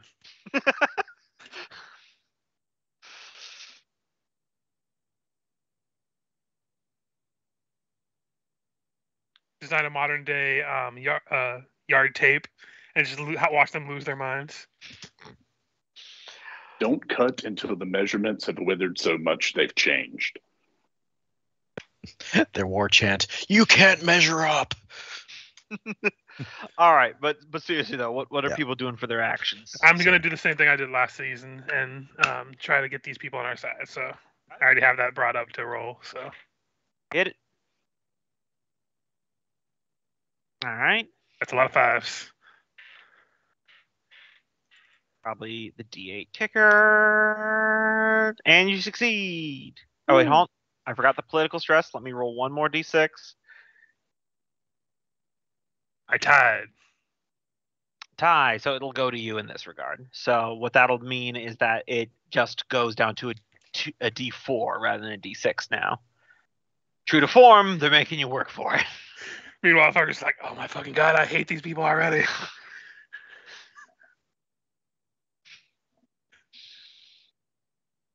So that's mine. Mm-hmm. I don't know. Do we want to have Ivy just to inspect this next cave that we've already uncovered before starting to expand search? Yeah, might as well. All right. So we'll have her do that. Alright, after everyone's actions, I'll say what she finds. That leaves Taskell, Thrum, and Nulgrim. Nulgrim's going to work on adding stables to Hearthstone Military Academy. Mm-hmm. I suppose the intent would be to increase the die of the Hearthstone while also adding more troops if possible for like mounted troops. Okay. Yeah, because probably taming the deep moose is gonna be a separate action. If you want to add just some good old-fashioned underground dwarven goats, you can probably just do that by bargaining with other. I would like to incorporate the deep moose if possible. All right, so first you're going to need to tame the stable supply of deep moose. This will be giving you an asset called Deep Moose Herd. Okay. A murder of deep moose. Yeah, a murder of deep moose, because moose is both the singular and plural. But not geese. Actually, this sounds a bit more like ranger territory. Yeah, I could jump in with handle animal if you need me to. Yeah, if you don't mind handling the moose, and I'll go ahead and prepare the stables for them. Absolutely. And we call them meese down here. Meese, all right. Deep meese. I thought we finally found the porcas. I thought that's what these were. No, boy. These will kill porcas you, eat them. right. This is the only thing that isn't a porca. Yeah, that's the first one I was like. So wait, he like points to a pig. This is a porca.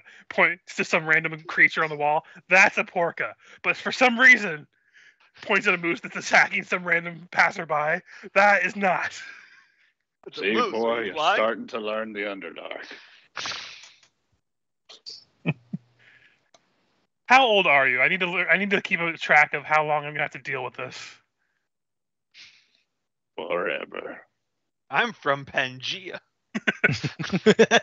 Oh, God. Or given his current rocky state, I am Pangea. No, that was a joke from one of those D&D streaming shows where everyone was vampires, and one guy's recurring joke is this: he was ambiguously ancient. Mm-hmm. Where it's like when they were supposed to say their state of birth, he said, "I'm from Pangea."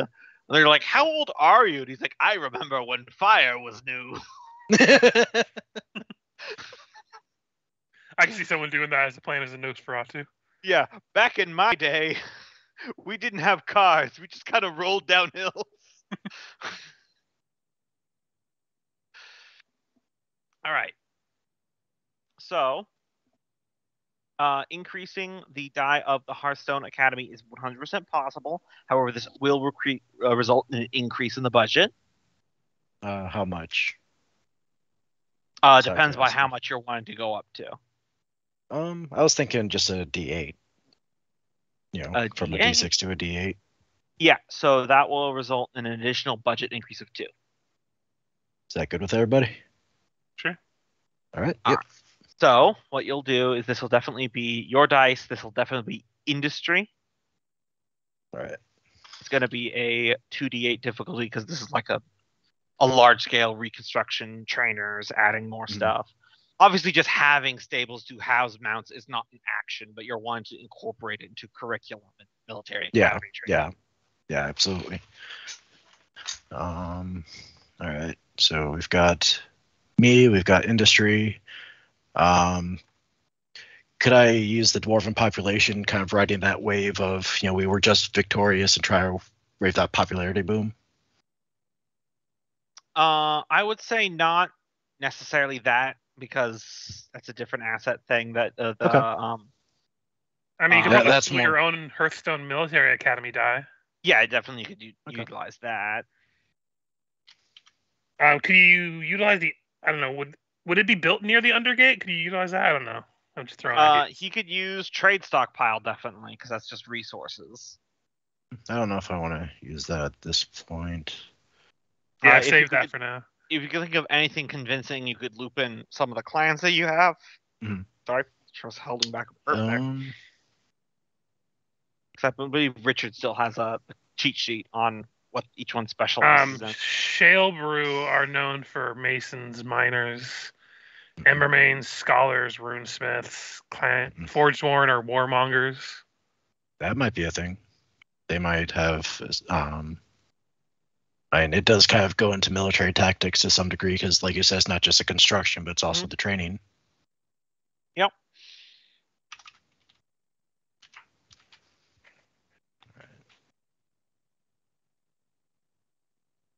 And I think that. Yeah, I think we could just go with that. I got 1d8, 1d10, and 2d6s. All right. Ooh, not the best rolls. All right. Select the 2 that you want to represent, and then your kicker.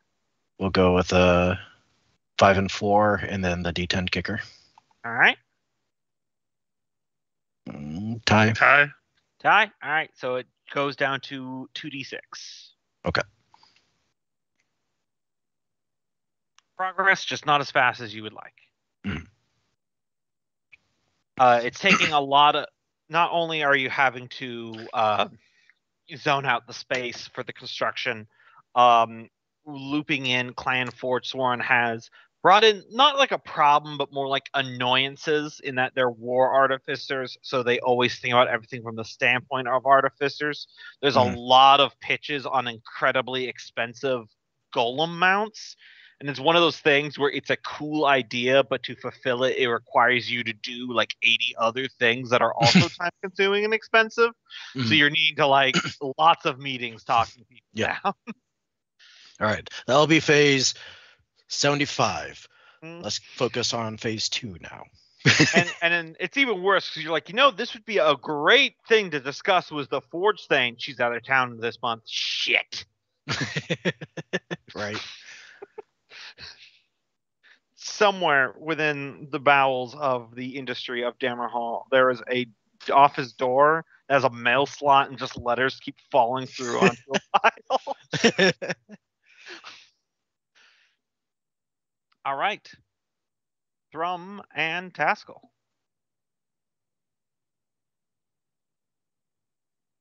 I'm going to wait to collect the reindeer until you've got Santa's workshop built.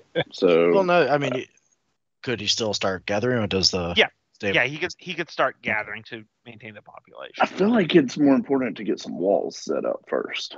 Okay. Like a spot here. Do you want the tunnel checkpoints?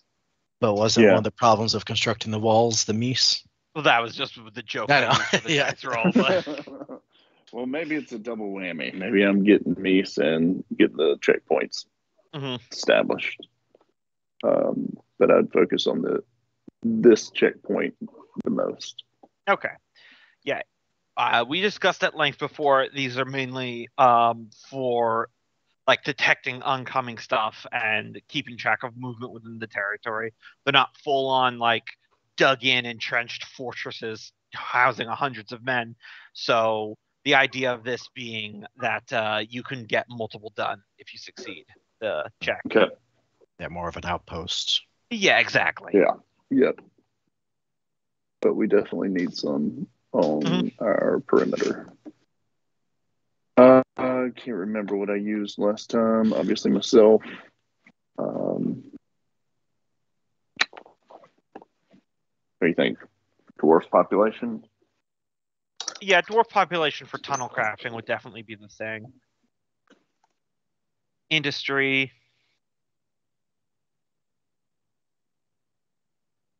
Yep. Clan Embermane's operating in that territory.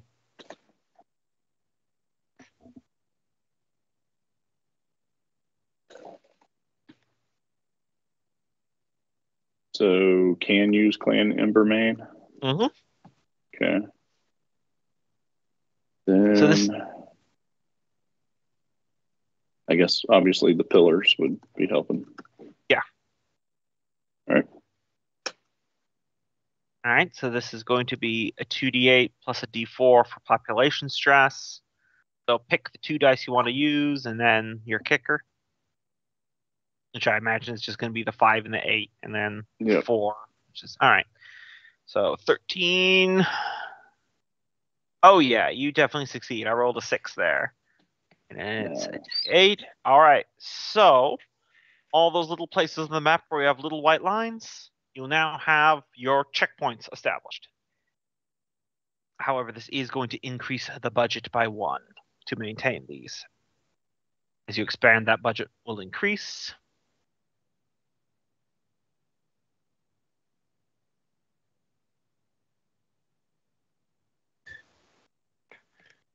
Just the budget goes up. We just have a big old ticker above the throne. I just kick down the door of you guys, like, somebody get this money under control.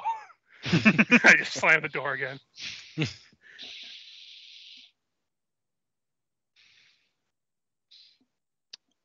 Yep. So just to manage expectations with these checkpoints, the Underdark has lots of like small tunnels, like the terrible, like crazy ones that you have to like crawl on your belly to get through. So these checkpoints will definitely be able to flag any large troop movements. But if I ever describe like singular lone infiltrators within your territory, you'd know it's probably them using like an obscure tunnel that's difficult. You're mitigating it, but it's kind of impossible, especially in a magical world. But there's no way that an army will sneak up on you now. Yeah, that's the main purpose. Yep. But they're, as they're kind of developing them, Nogren would be curious if there's a way to, how like, I think the Great Wall trying to do it, where you have the braziers that if lit, is kind of like a way of visually signaling. I know there's probably a lot of breaks in line of sight, but. Yeah, they have some Rohan light the beacon stuff. Okay, because he realized days to get back. There's got to be a better way. Yeah, I won't get into the mechanics. Could of be like magical a rope system.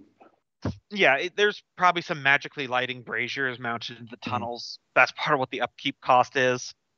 Okay. You're not going to be able to launch detailed messages, but you can definitely be all like, "This far one is raising an alarm. Like something bad's happening." Yep, that's what I was looking for. Yep, that's definitely included. Taskell.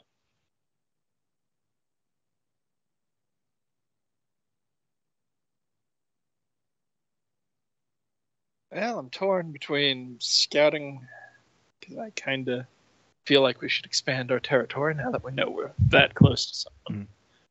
And working we also on... need to lower some of our stresses. Yeah, they're all about as low as they can go. But I think we can lower our budget, too, can't we? Or is that not the lowerable? budget stays where it is, but you can lower a stress to be non-existent. It can go below a D4. Well, I mean, the D6s and D4s aren't too bad.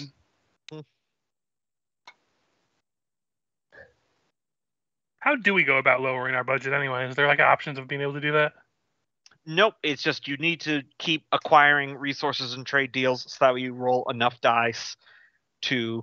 You can lower budget by slashing the things that the costs are coming from. Reducing army size, disbanding the adventuring skill, the security force, destocking the Undergate, shutting down the College of Runeworks or the Hearthstone Academy. I was just wondering because like it's going to get to a point where no matter what we do, we wouldn't be able to succeed the budget roll. Well, that's why I changed it to be. Here's the thing: 3 dice. Don't cut expenses, increase revenue. Well, that's why I was asking if there was a way to like decrease the budget, like because if we're rolling against it, how we could. Well, no, that's what I'm trying to explain. Okay. That's why in budget reconciliation, I changed this that way. It's 3 dice that you select, that you add together to try to meet or beat it. And even if you fail, it just increases one of your stresses by 1, which can be reduced. It's not going to destroy your entire kingdom if you fail 1 roll, is what I'm trying to No, I know that. Not going to get a game over if we run out of money one year. Yeah. No, I didn't think that. I was just like trying to think of like if it becomes like, for instance, like if it becomes higher than we could possibly roll on 3 die, then what's going to happen then, kind of thing. Then stresses start going up, but those can be reduced through actions. Yeah. Correct. Okay. Think about this. How long has America been rolling 1s on their budget reconciliation? Yeah, exactly. That would imply they could roll it all. Well, it helps when you can blow up anyone else's house from your own. Yeah, just picture whoever's driving the thing just sitting on the lazy boy, just watching on TV like, oh, I want to bomb this one. Have unironically, an Xbox controller because they actually use those. Anyway. Yeah, I guess I'll actually explore out this way. Yeah, we have it up there, and I think we still have a chasm down here. We haven't explored. Yep. And we also have this direction, don't we? Yeah, the elves came from that a ways, roughly, anyway. Mm-hmm. Yeah. So, if this loops around, I think there's also down here. I mentioned that, but okay. Someone else is going to do that after they surveyed, I think. Yeah, I was going to have Ivy do that. That's the last one we haven't actually surveyed. Yeah, Ivy's doing it. I was just letting everyone resolve the first. Let you know. Yeah, so I'm going to let the paranoia about the elves take over and explore around a ways. The elves, man. The elves. Should be trees under here. I am the Lorax. I speak for the trees, and for some fucking reason, they're speaking Vietnamese. Mm-hmm. So I found another couple cave systems. Do this to be clear. I don't like this cave system. It's T-posing on us. There we go. It continues that direction of the blue line. Okay. Tunnel that a ways. Yeah, so it could be that these end up connecting, which would provide them a route around any defenses built up here. So, on we go. Yep. So that's a no roll. Yeah, it's a no roll necessary. It just takes the time. Speaking of which, Ivy discovers in this little section down here, where you sent her, a large deposit of precious gems. Hey, just in time. Mm-hmm. Gem technology, gems.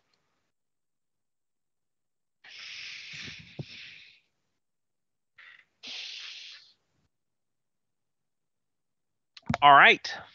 So, at the end of this season, a messenger arrives for you, Fergus. Oh boy. It's an official statement that a great clan moot has been called within Dammerhall. Clan heads from all over the world are journeying here, as there has been a contest for your right to the throne. Just everyone in the castle, like even the small people all the way down, just hear, I fucking knew it!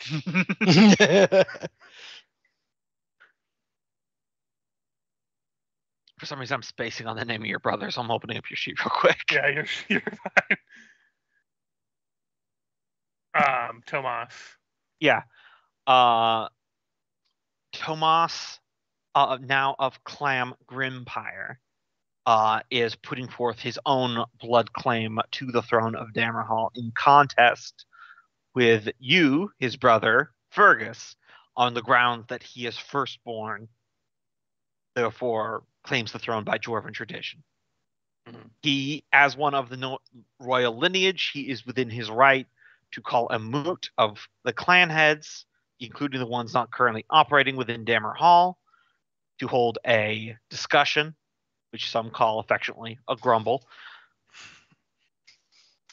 about your fitness for the job, and if enough clan heads pull a vote of no confidence, well, what happens then is kind of up to you. They cannot legally force you from the throne, but if you refuse to abdicate throne, there's a very high possibility, if people are mad enough, that you could be declared a throne thief, therefore a traitor to the dwarven people, and civil war will ensue. War were declared. Civil war were declared. Yep. Bring that to everyone's attention. Like, does it say how long that's going to be? Is it going to be like the next season? It is going to be at the end of season 2 of next year. Okay, so we have a little bit of time. Yeah, they have to travel from all over the world. Yeah. Out of character, did he like say he didn't want the throne or anything? Who, the brother? Yeah. So you had found me because I had gone back to Dwarven Society because I basically was fleeing because I was under arrest and I was fleeing from the law. And I had the vision about you. Yeah. And then my brother, who was a twin, was also arrested because I ratted him out after he sold me out. Because we were both operating under the same crime ring originally. He was acting in more as like the bruiser capacity as I was doing kind of like informant work and like money laundering. Does Thrum know all this? Yeah, he did tell you guys a while back about how he was involved in crime before he had left Corsiconia, about how his brother betrayed him and then, he ratted him out and fled. Not just him, like the everything, pretty much all the information he had about the crime ring he worked for. Any information he had, he just basically left with the guards like on a like a booklet of information, and then just dished out in the middle of the night. So whether anything came from it, he doesn't know, but that's what he did. And he's basically telling you guys that like that he's showing up to contest the throne, and we're gonna have to I'll have to figure something out about that, but that's gonna be fun. Yeah, unless Freya had more business in the fungal jungle, I would say she'd probably be back to do an action in Dammerhall this season. Okay. So you could definitely get that news as well. In that case, I'm going to. Is anybody, while she was there, would she have found what the status of that fortress is? Is it currently occupied or abandoned? Oh, that drow one? It's being used as a strong point by the new alliance in the jungle. Okay. Also, Freya, did you ever wind up building a hut or something while you were there so I could get there faster? Build the what now? That's what I thought. There's also No, see, Fergus, you're supposed to tell me to build the thing before I leave. This Grumbles like, I swear no one listens to me. I swear to God. also idle curiosity about the kobolds. I don't know if they were mentioned at all. I doubt it. Oh, the kobolds you freed. Yeah, they definitely didn't come up. Yeah, no hide nor hair of the kobolds. Which there wouldn't be hair normally because they have scales. Okay. Okay. Actually, don't know what kind of kobolds D&D use. Cove's just talking to his dog over there. He found a kobold. Yeah. No, all jokes aside, kobold is a great name for a dog.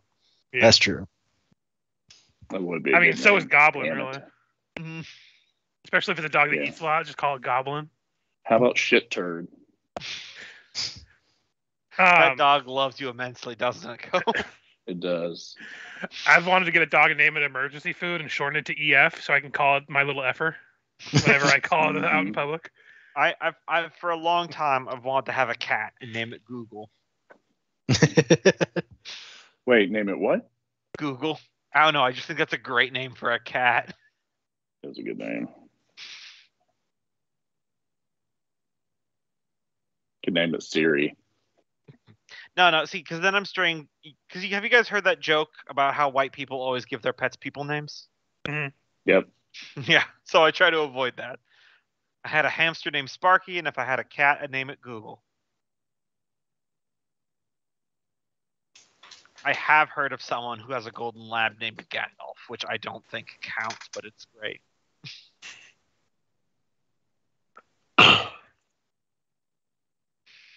So yeah, there's that information. Mm-hmm. Also, this doesn't require an action or anything, but do you guys withdraw the army, or are you still having it camped out there by Fort Everstein? We'll keep a contingent out there. I think contingent of the what is it? Divide them up. You should be able to move those tokens, so you can just divide what you want to be. What did I have to do to restore an injured unit? Oh, that would be... You can restore a number of injured units up to your might die size, so 4 as a single action, no roll. So if you want to retrain the 7 dwarves that you've lost, that could be an action. Okay. Yeah. We could probably just stick a contingent of defenders there and bring back the rest. Yeah. That way, there's like some military presence in case they get surprised and need to buy some time for everyone else to show up. That was my thought. So, Dwarven defenders. Yeah, if you ever have like a complex unit, I can lay down a little banner for you and just name it like 4th Army or whatever. Okay.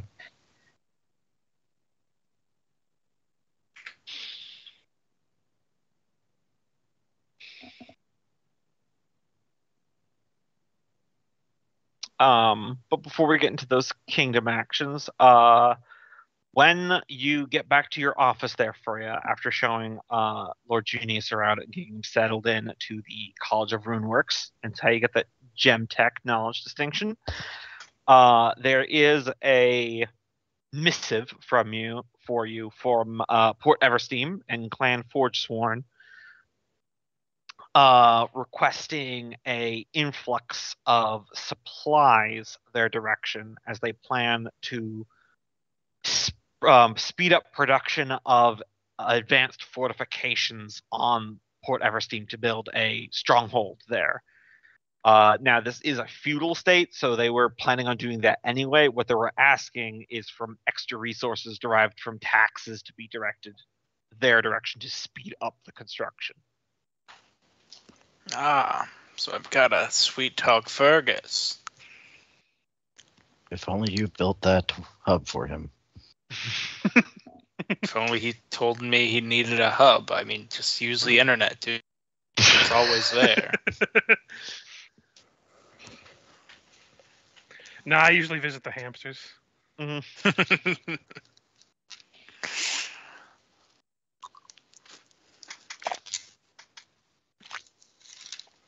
But yeah, Fergus honestly would probably just sign off on that if you want to do it, because the less people we get mad at us right now, probably the better, because something's coming up here soon. Yes. Yeah, because this isn't like they're demanding it. This is an optional thing, because they're technically requesting more than they normally would. Also, they're going to be basically Dammerhall's port. Yep. We want them to be stronger, and there's also an entrance right there, so they're going to be a first line of defense if people go that direction. All right. You can rubber stamp that request without action. Yeah, let's try to avoid the White Run effect of Dammerhall.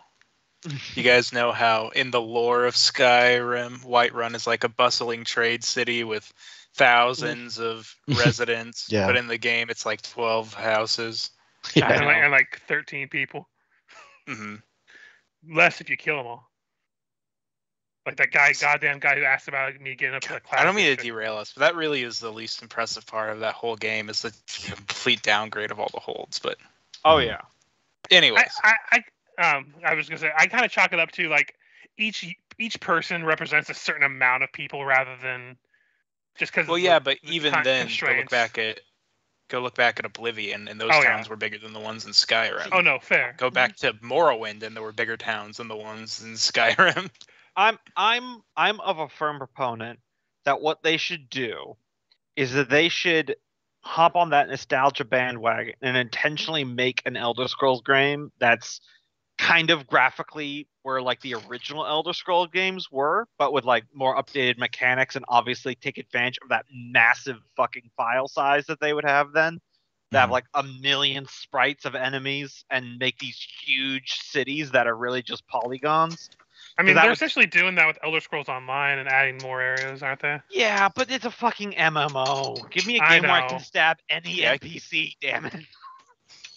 I feel that. Like remaking Daggerfall and doing something like that. Because if you guys haven't looked at some of the shit you can do in Daggerfall, it's kind of insane for when that game came out. Oh yeah, I've kept trying to play it, but the first dungeon keeps kicking my ass. Yeah, the catch is that it's old as fucking Bindrak Yeah. over there. But I spawn in a dungeon, I open up a door, and the first goblin just mauls me to death. It's hard. Anyway, so rubber stamping this will derive additional resources towards the hasty construction of a border fortress. The downside being that this will put economic stress increase there, and Brew, ever the contrarians, will begin politically balking at the fact that they believe that Clan Forgesworm is receiving favoritism by receiving additional resources, so you will gain an increase in political stress as well. Meanwhile, Fergus is like, well, fuck you, they asked, you didn't. Like, he wouldn't say that to him, but that's like after they leave, he would just talk to the counselor and be like, the fuck?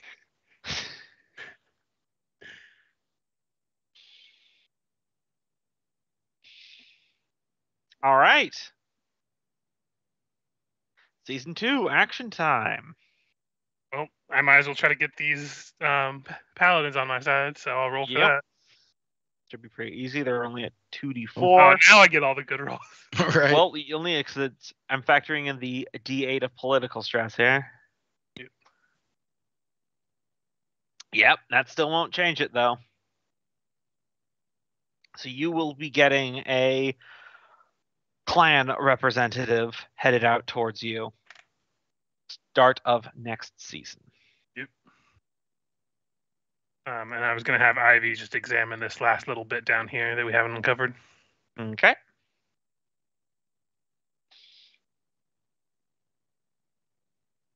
Who's next? Nolgrim will continue the expansion of the Hearthstone. All right. Go ahead and start formulating that dice pool there. Yeah. Still industry? Yeah. Because it's building. Yeah. Looking at 2d6. Factoring in supply chain issues of the local economic stress due to the construction going on in Port Eversteam. Mm-hmm. But you can still include Forgesworn because they're good. Okay. I think anything else? Is this something that the historic capital would apply for since it's right there in the capital? I don't think so, no. Okay, that's fair. Okay. Take the 8 and 6. Jesus. 12. Okay, so I still got it. 8, Yep. 9, 10, 11, 12, 13, 14. Yep. I saw that 16 number and I'm like, holy shit. I'm like, that's a lot of green. Yep. It's because I also included the ongoing economic stress, but that is enough to finish the expansion. Okay. So you will enjoy a die size increase to your Hearthstone. And the budget will increase by 2, bringing it to 12.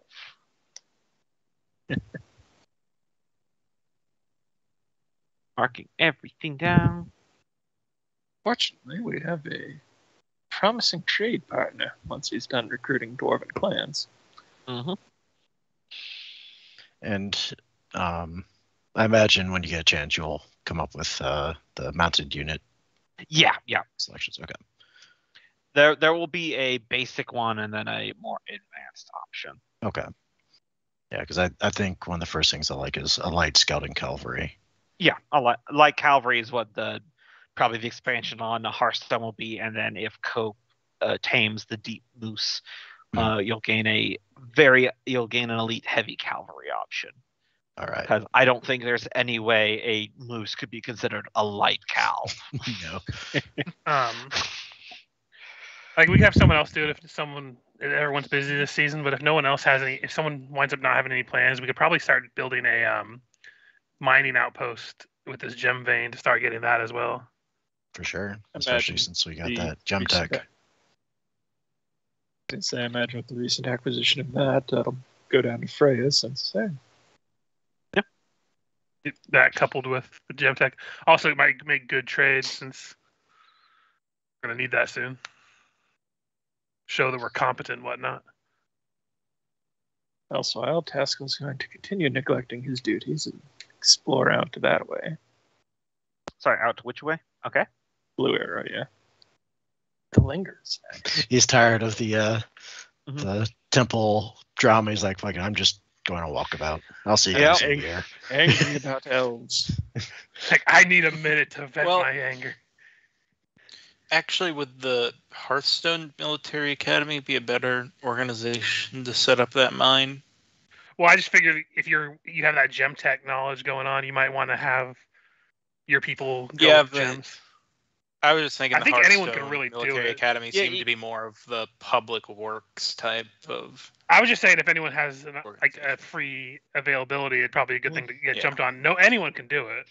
Yeah. Alternatively, you could, as a non-action, you could bequeath another Jarldom to a clan underneath your control. I feel like we need to get some resources under direct Dammerhall control.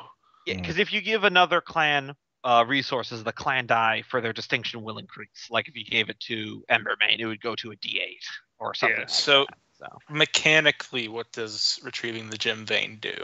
It'll give you an asset that's a gem mine. So if you want to use it for research for that gem tech, it probably could be a very good asset for you. Yeah, that's why I said that is what I'm going to do this turn then.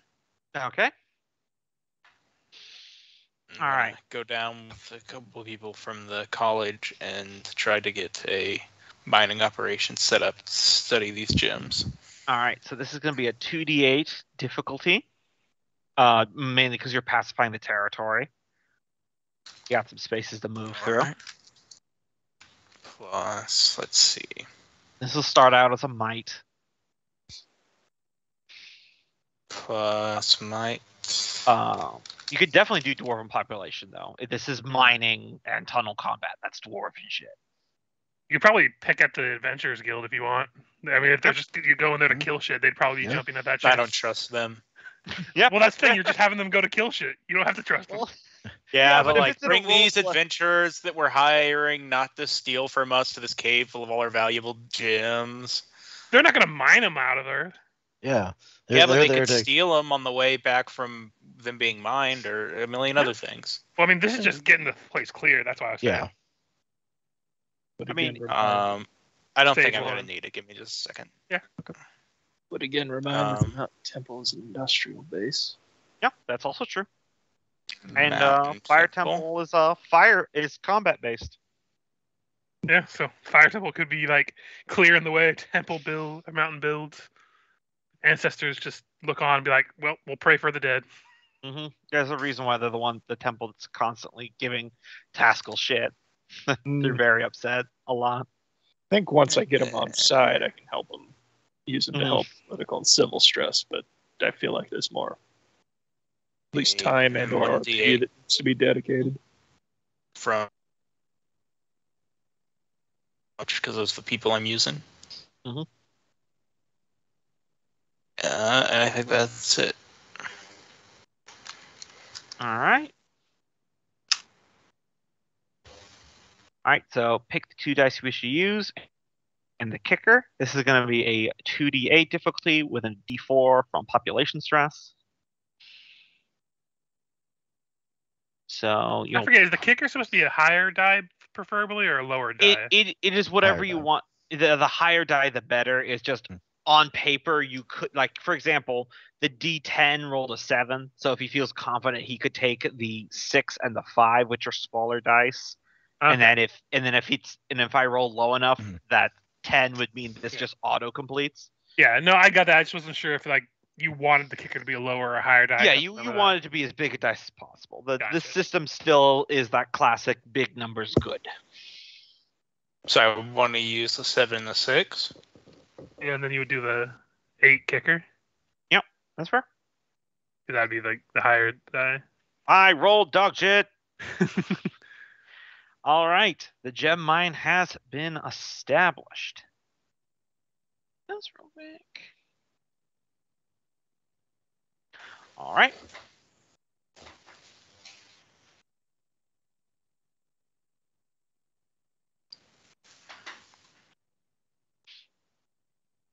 It is now known as the Dammer vein. Okay. Damn vein. I was just going to call it Gem Mine, but if you wanted to be called the Dammer vein, I was Don't thinking ask of me calling later. it something like Freya's. You can just call it the Do Gem Not vein. I Enter. was just talking shit.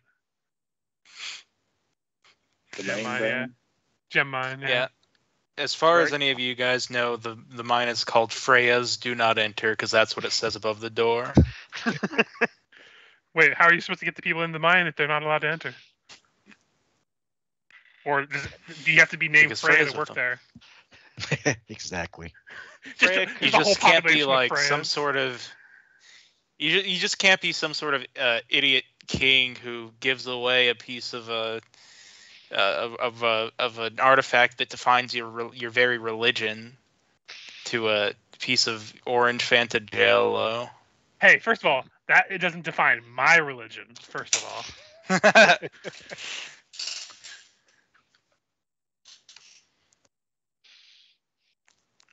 all right. See, Ivy and Taskell are exploring. Thrum, you want to wrestle the moose? Yeah, let's wrestle a moose. That sounds like a euphemism. I thought you'd never ask. Can we do it near the main vein? Just mute your mic first. All right. All right. So obviously the thrum die. Can I guess we don't really use attributes or skills. Yeah, no, this is Okay. kingdom wide. That's what the thrum die is really about. As for the kingdom attribute use, I'm really open to like negotiations here. Like it doesn't have to be might die just because it's in the wilderness. Well, I was thinking lore, just with his Yeah. knowledge of animals. I would think that's fair. Calling upon experienced rangers and underdark explorers. Right. And then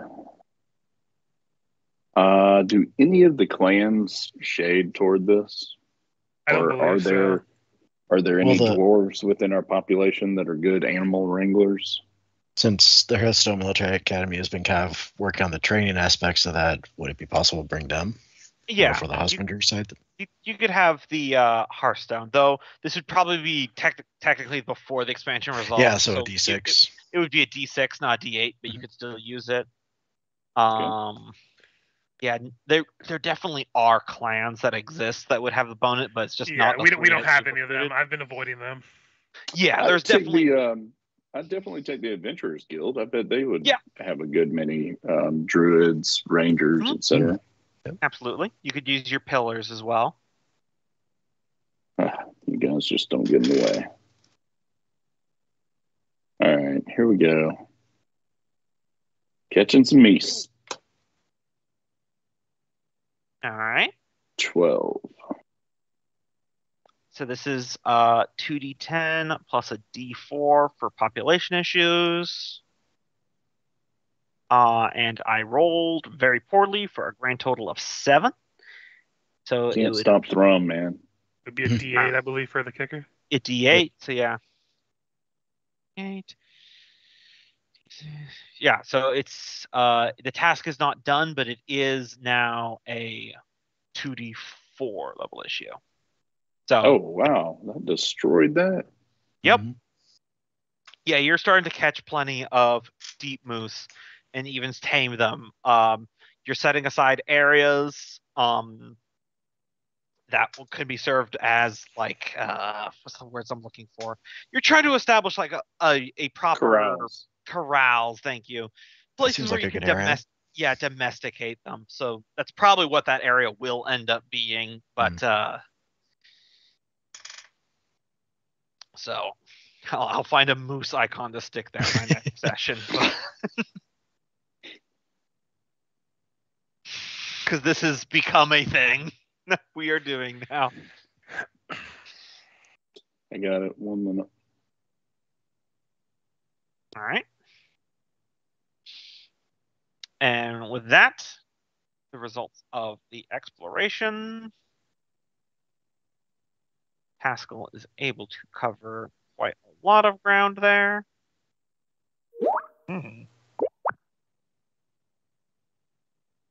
Oh, Bullwinkle. Or is that Rocky? That's Bullwinkle. Rocky's Yeah, I was gonna say I couldn't. I had to struggle for a second. Like, wait a minute, I thought that was Bullwinkle. It's been a long time since I've eaten anything about them. I think they're both dead now.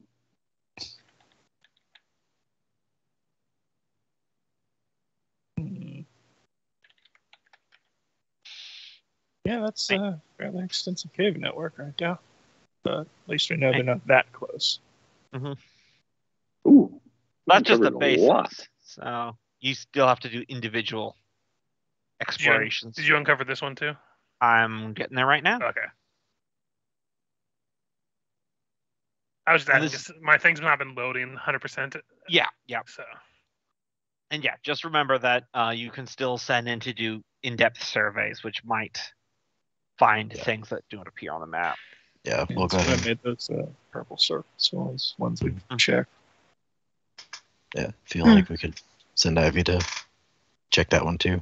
I have a project I was going to have her do next season, unless something else comes up. So. Gumbo, how many more units can I make before I increase the budget for the military size? Let's see. How many do you have right now? I think I have 7. 2, 4, 6. It looks like, because the one defender is outposted. Oh yeah, so 6. So 2. 2. Okay. Yep, 2. So and then I can make 2, and then it increases, or is it 2? It increases with 2. Okay, so think of it increases with every 4 that you have. Okay. So if you have 6, then it's 2 more, and then you're good. And then if you do 1 more beyond that, then it goes up to 3. Okay. I would say let's wait until we get the Meese trained, and then we can get some cavalry going. Well, I want to make some light cavalry first. Okay. Because I can't. Oh yeah, heavy cavalry and light cavalry. Yeah. So, are we at this new season then, or are we still in the previous one? Yeah, we're at the new season. Okay. Then I would like do you say that light cavalry was it a basic unit? Yeah, that will be a basic unit. I don't have a token prepared for it quite yet. Yeah, that's fine. But I just want to get the training out of the way now. Yeah. Before we did the stuff, did we need to do the thing with my character and the envoy? Or are we doing that at the end of this one? This is going to be at the end of the season. We can resolve these actions. Okay, I thought this was the new season now. That's why I was confused. Yeah, it is the new season. Okay, the end of next season. Look, everyone feels like they're on the roll with the actions, so we'll just get this done real quick. Okay, that's fine. Yeah. I'm just confused sometimes. Yeah, I get confused too. That's the problem.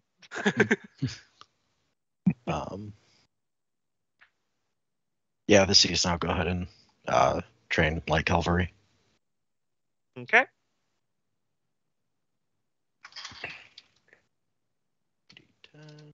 I guess that's actually season 2 goal. Might? Yeah. Okay. Military Academy.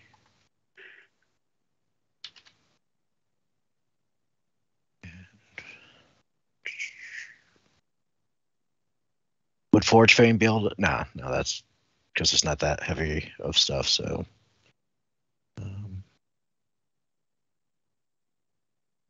don't think anything else is relevant. So I'll go ahead and go with these 3. Oof. All right. So 7 with a D8 kicker. I guess it doesn't really matter if it's a D4. Yep. So it's 2D4. Oh, actually, it's 3D4 because of population issues right now. Wow, I rolled bad. Yay. You guys are getting away with murder. All right, so that's a TBD unit of light cavalry. All right. My action for this season is going to be pretty easy. I'm just going to try to lower that political stress. Yeah. So I don't know. How do I do that one? Do I just roll like usual? Just like describe what you're doing. This is a little bit more freeform. You could just look at your distinctions, look at your assets, and like, this is what I'm incorporating to smooth out political tension. Mm-hmm. The only thing that I'm really like going to be hard on is that this is probably almost certainly influence. Yeah. But a lot of it was like kind of like getting Shale Brew to chill out. That I wasn't like trying to favor one clan over them. Yeah. That they just requested aid, and we decided to do that because we just had an attack on Port Eversteam, and it's going to be beneficial for the entire community to have defenses instead of having them just be able to run through as they were trying to go down the halls to our direction and all that stuff. Yeah, it's quarter of a year of committee meetings and traveling out to people and all the usual bullshit. Honestly, if I had time, I would also go and visit Embermane's outpost as well for this season. Mm-hmm. So it'd probably be involved leading the capital because I would like to see how they've progressed as well. Yeah. Because I haven't gone to see them directly. It'd probably be a good PR move. Right. But all this is the abstraction taken into account. That so for this one, it's going to be a 2d8 difficulty, and if you succeed, it just flat out reduces by 1 step regardless of the kicker or anything like that. So simple yes/no binary. It's influence. I'm trying to see if there's anything I could actually add to it.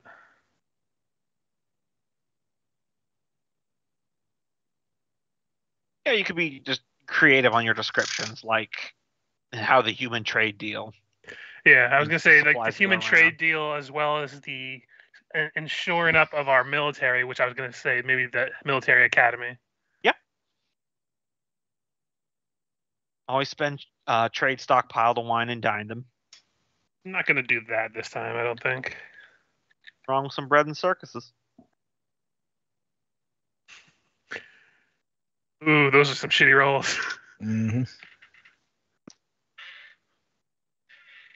I think that's a tie. All right, is a tie. How do I want to adjudicate this? You know what? Yeah, it'll go down by 1 step. Yeah. As far as Ivy goes, I was gonna basically pull her aside at the beginning of the season and be like, "So, how do you feel like a field trip?" Well, now I'm worried. Oh, it's not a big deal. I just need you to go back home and have them and take some dwarven craftsmen to have them build like just a small building to basically be a meeting chamber for us and people of the area. I want you to go back home to build a building that I can teleport to so I can have easier political talks. Yeah, I hear you. Just back to Faster Vault. All right. Are you talking about building an embassy? Yes. I like snap my fingers. That's the word, embassy. If you're asking me to do it, Fergus, I guess I will. I appreciate it. Going back to the hometown. Just stunt on them. I mean, look how much more official you are. Just rub it in their face for all the people who talk shit about you. Fergus, we've been at this for a few years. You do know a spy master isn't supposed to be known as much. I mean, you don't have to say you're a spy master. Just say you have a big job here. I mean, they're gonna know who you are regardless. You live there. I'm not telling you to be like, oh, I'm the master spy master of Dammerhall. I'm the king. Be like, oh, I have a hella important job. Y'all can suck it. There's a difference. I forget sometimes that you're a king. You also forget the fact that I'm basically a dwarven teenager. I'll go see what I can do. It might take some time, though. Yeah. But that's her action for this season. Mm-hmm. So, as we're gearing up to rejoin our former Underdark allies, had an idea of maybe turning this one into an enclave of the Underdark species we've met so far. Like 4 and quarter type thing where they come to learn trade skills. Sort of like her gym thing, but more of a small city. Kind of like how I was talking about doing something outside of the walls of Dammerhall for the the above ground people, but for the Underdark people. Where it was like a separate city that's technically Dammerhall, but not especially exactly. Since our mushroom friends kind of explode when introduced to ultraviolet light. Yeah. Yep. Yeah, sounds People good to me. tend to freak out about horse-sized spiders that ask you for tea. Couldn't imagine why. I'm just remembering Billy's The spider. amount of people that would Billy and collectively Mandy. shit themselves in real life if they saw a giant spider that could talk. Oh yeah, but just that character from Billy and Mandy, nicest dude ever. If you ignore the fact that he's a horse-sized spider. But here's the real question that I think it's important for us to keep in mind when dealing with the Skizral. Nolgrim, do you still have those sheets that you stole? Yes, I do. What? I remembered. I was wondering if it was going to come up. Yeah. Casual reminder for everyone, Nolgrim totally stole the bed sheets when you guys crashed at their place years ago. I mean, they're He's still using them. They're actually on his bed.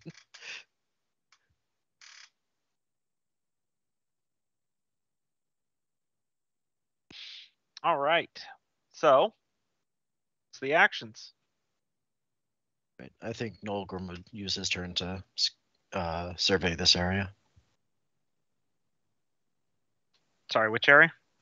The one this corner here. Bottom right, underneath the gym van, yeah. All right.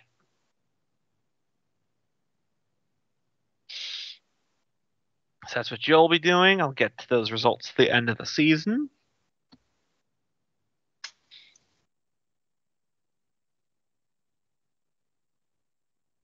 What's everyone else? Mm-hmm. That real quick. Damn it, cat. Actually, in. Oh no, that's the orange bastard that's meowing. It's orange bastard. We have such a menagerie in this group. A lot of mascots. Mm-hmm. Okay. The Basset Hound is not a mascot. Meow. In our hearts. Well, I was going to try and get some political stress down. It's done that. But I should probably. Yeah, let's go with civic. What else can I throw on there? Got me and influence. That is smart, considering that you started to do the court reforms and you drew the public eye into it, and then you've been abandoning it for about half a year. Yeah. So everyone's very interested. Yeah. No, I should get back on that, definitely. Definitely still influences the dice. Mm-hmm.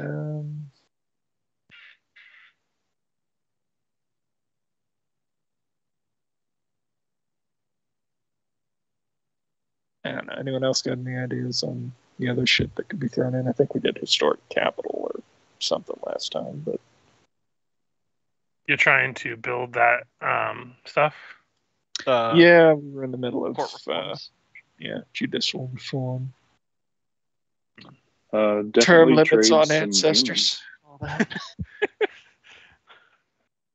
It's time to rejoin the life force, goddammit. Stop living in the afterlife for so many generations. Yeah, historic capital, influence, or lore, but it's the same die either way.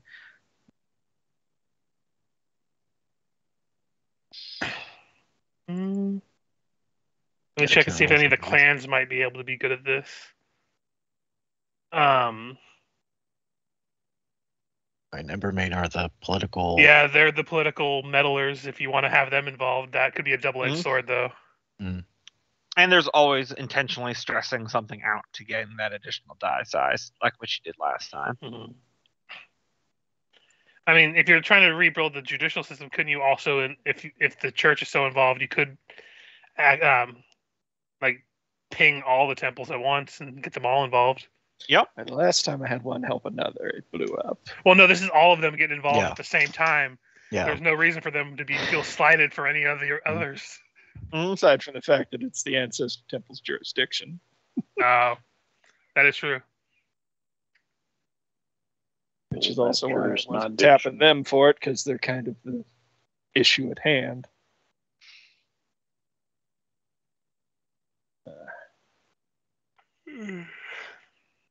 I mean, you could also, it's a military academy, but, you maybe argue that, military involved. Resolve this under point of spear.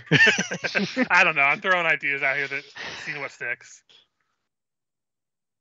Don't use the gym mine and bribe everyone. Have you come with an acceptable solution? No.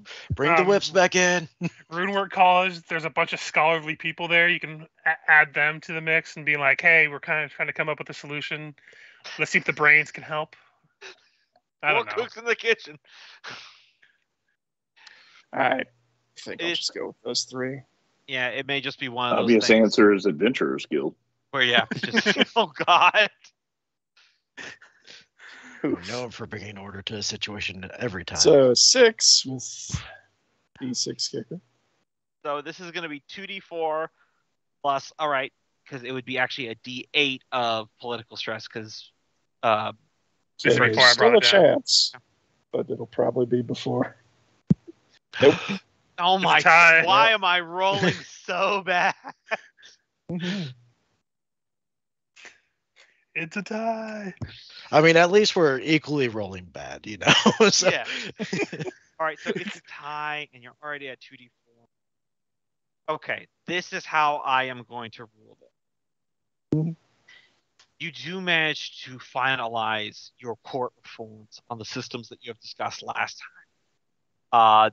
It's one of those things where a compromise is no one is happy, but it has been settled. So there's no additional political stress from it. You've gotten everyone to grumble and go home. So that is resolved and you are successful. This will not be an ongoing source of slowly escalating political stress like it was before. However, since you tied and you had factored in the public discourse into it, there's a bunch of very uneducated dwarves who are very passionately arguing with each other in taverns all across the city-state now. So this will result in an increase to civic stress just this one time. Huzzah. The people who know the least about the subject are the most passionate. Exactly. Has inspired one of the great dwarven pastimes, bar fights. Well, you have that lovely mixture of legal reforms and religious views, along with generational warfare.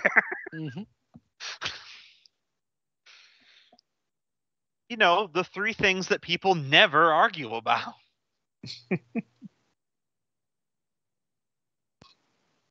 But court law reforms has been ticked off the list. I believe that is just Thrum and Freya, and then we'll get into the arrival of the Hellman God. Well, mine's pretty kicking simple. Go ahead, Michael. Mine's pretty simple. I'm just doing gem tech research. Yeah.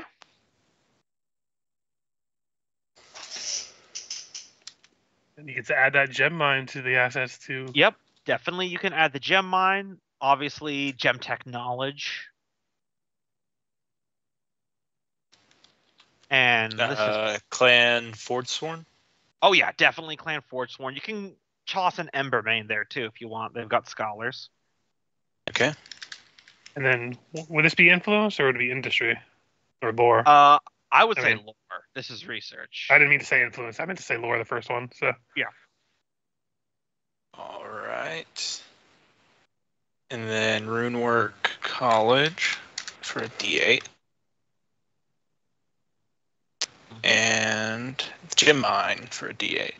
Oh, yes. And you're including the D4 for the Gem Tech, right? Yes. Okay. You should have quite a few dice for this one.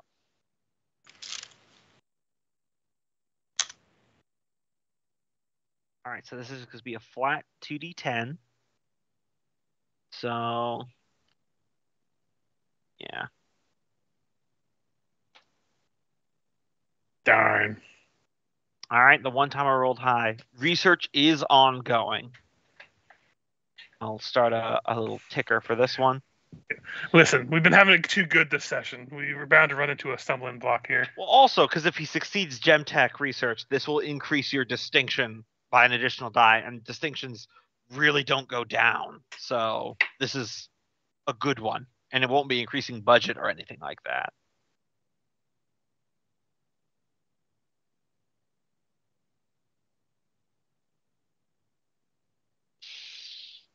Thrum. Dire Moose. All right. Only out to a D4 now, plus the additional D4 from population stress. Whoever are the mounted cavalry of the Meese, they need to be called Mises Pieces.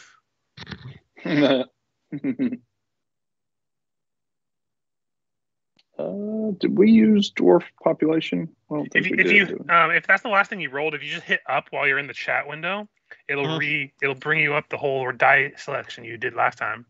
This is true. Okay, tell me how to do that again. Hit the chat box that you'd usually type in things, and just hit the up direction on your arrow keys. That's awesomely not a good roll. Still better than him. I rolled a 6. The moose has been domesticated. Oh wow, cave mooses. I'd like to order one. That moose got meased. So I'll get a little moose icon, but I'll stick it here by next session. I've got a website I can get a lot of icons from.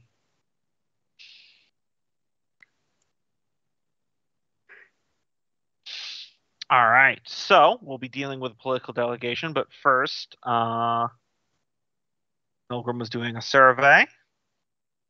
And it was that southernmost cave, right? Yes. Yeah.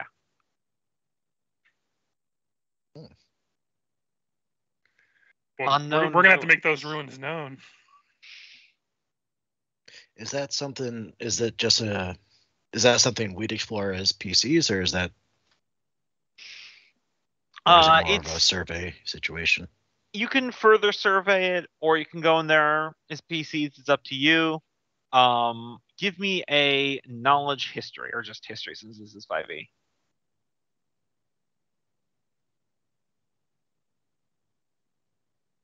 Yeah, you're fairly, without going in-depth exploration, you just see them from a distance. Those are ruins of Derogar origin and architecture. All right. Clearly abandoned from the survey? Without going deeper in. Okay. All right.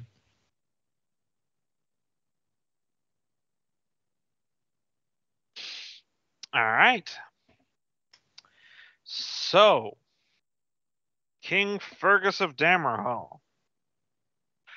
You are getting a visit from the clan head of Clan Helmengard, a dwarven paladin by the name of Hallgrim Thunderbrew. Okay. Any special preparations for meeting with the paladins here? I'm trying to think. I don't really learn too much about them. Mm-hmm. That's the issue of trying to get these people in a hurry. Mm-hmm. Same as I've greeted all of them in terms of the presentation and everything. Mm-hmm. I don't know. Anyone else have any ideas for me before I?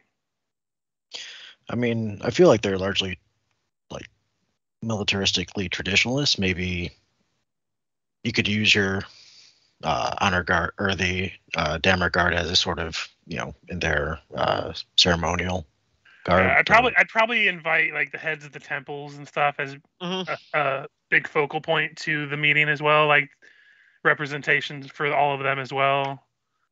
I think that's always going to be a case, but yeah, more of a presence than normal. Mm-hmm.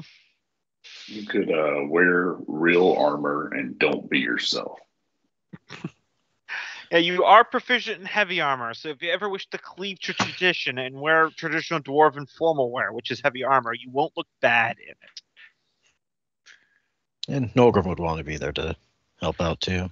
Mm-hmm. Oh, yeah. I'm trying to think of anything else.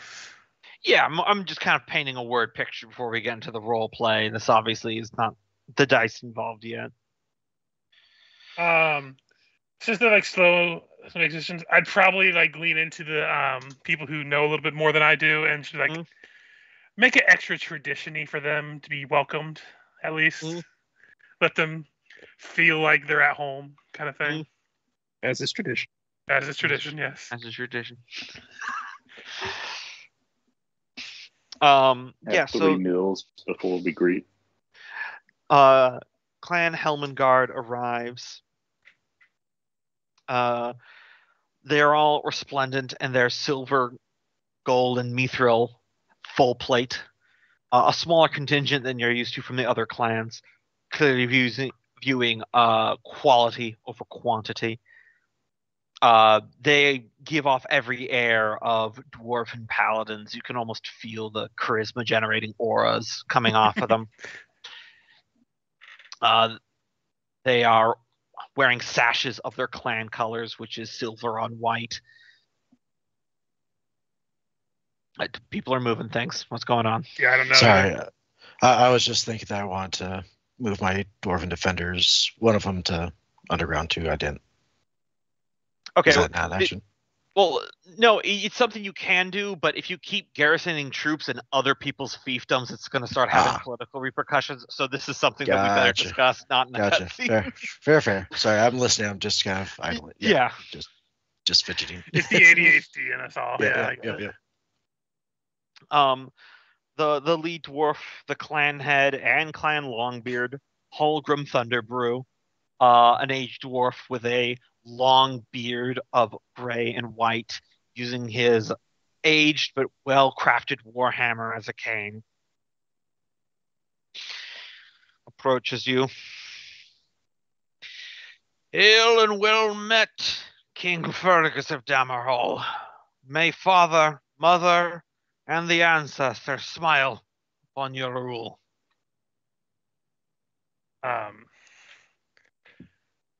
He would bid him welcome and express his gratitude for taking the time to come and visit, as well as the patience you had with basically thank you for the patience of a new king to basically try to turn it around. Like, you didn't make me wait, you made me earn the right to not earn, but you know how that is, like that double talk where it's not like saying anything bad, but just saying that commenting on how long it took, but in a positive spin way. Positive spin on it, yeah. Such deliberations are important, sort of thing. Yeah, that kind of thing. All right, we'll start. We'll open this up then. Give me a persuasion check.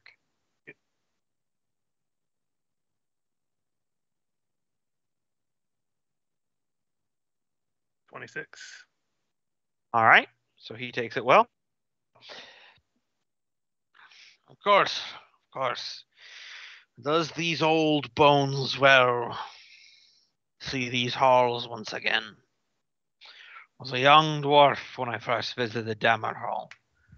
It was difficult to see it upon our hard times. You must tell me the story of the lich who took this place with her foul magics. I've never known a fiend of such power to overcome such potent runic defenses. I'm afraid we don't know exact. Sorry, I'm trying to think of how I word it because I don't want to actually outright lie. But they were using technologies. Basically, I would just say that unfortunately, there's not much to be said other than the fact that they took over the kingdom and and created constructs to try to overthrow not just Dammerhall but beyond. But we were able to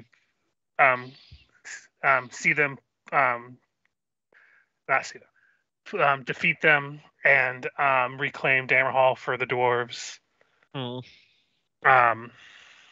Though not without a fight, as well as the chaos that has consumed Dammerhall in the centuries since it was lost. Basically trying to walk around the fact that we know who it is, but without actually outright lying. Mm-hmm. Like, again, Ferguson do a better job of this than me as a player can do. And plus, you've had years to concoct, that sort Mhm. of story in your mind. Oh yeah. Give me a deception check. Okay, do I get advantage on this as well with dwarves? I don't think so. But you trying... should probably have your normal high modifier though. Yeah, I'm just trying to check what it does because I didn't want to just assume what it did. Mm-hmm. Okay, doesn't say it. Deception. 19. Yep.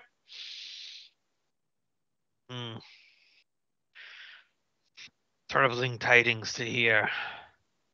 Much darkness seems to be festering in this world of late. Indeed. When we have time where we're not in an official meet, I should tell you the stories of how we went through the Underdark Ocean. The things I saw there would make your skin crawl. I have seen much, Your Majesty. Have you seen your own stomach? Yeah. But fast forwarding through time a little bit of the usual rituals and stuff as a more like less in the throne room, a little bit more like one of those scenes dinner from talk movies ones. You're walking like down the hall as you're discussing it and everything like that. The clan head Holgrim. In the past, Clan Helmengard has had much partnership with the line of Trinehammer here in Dammerhall.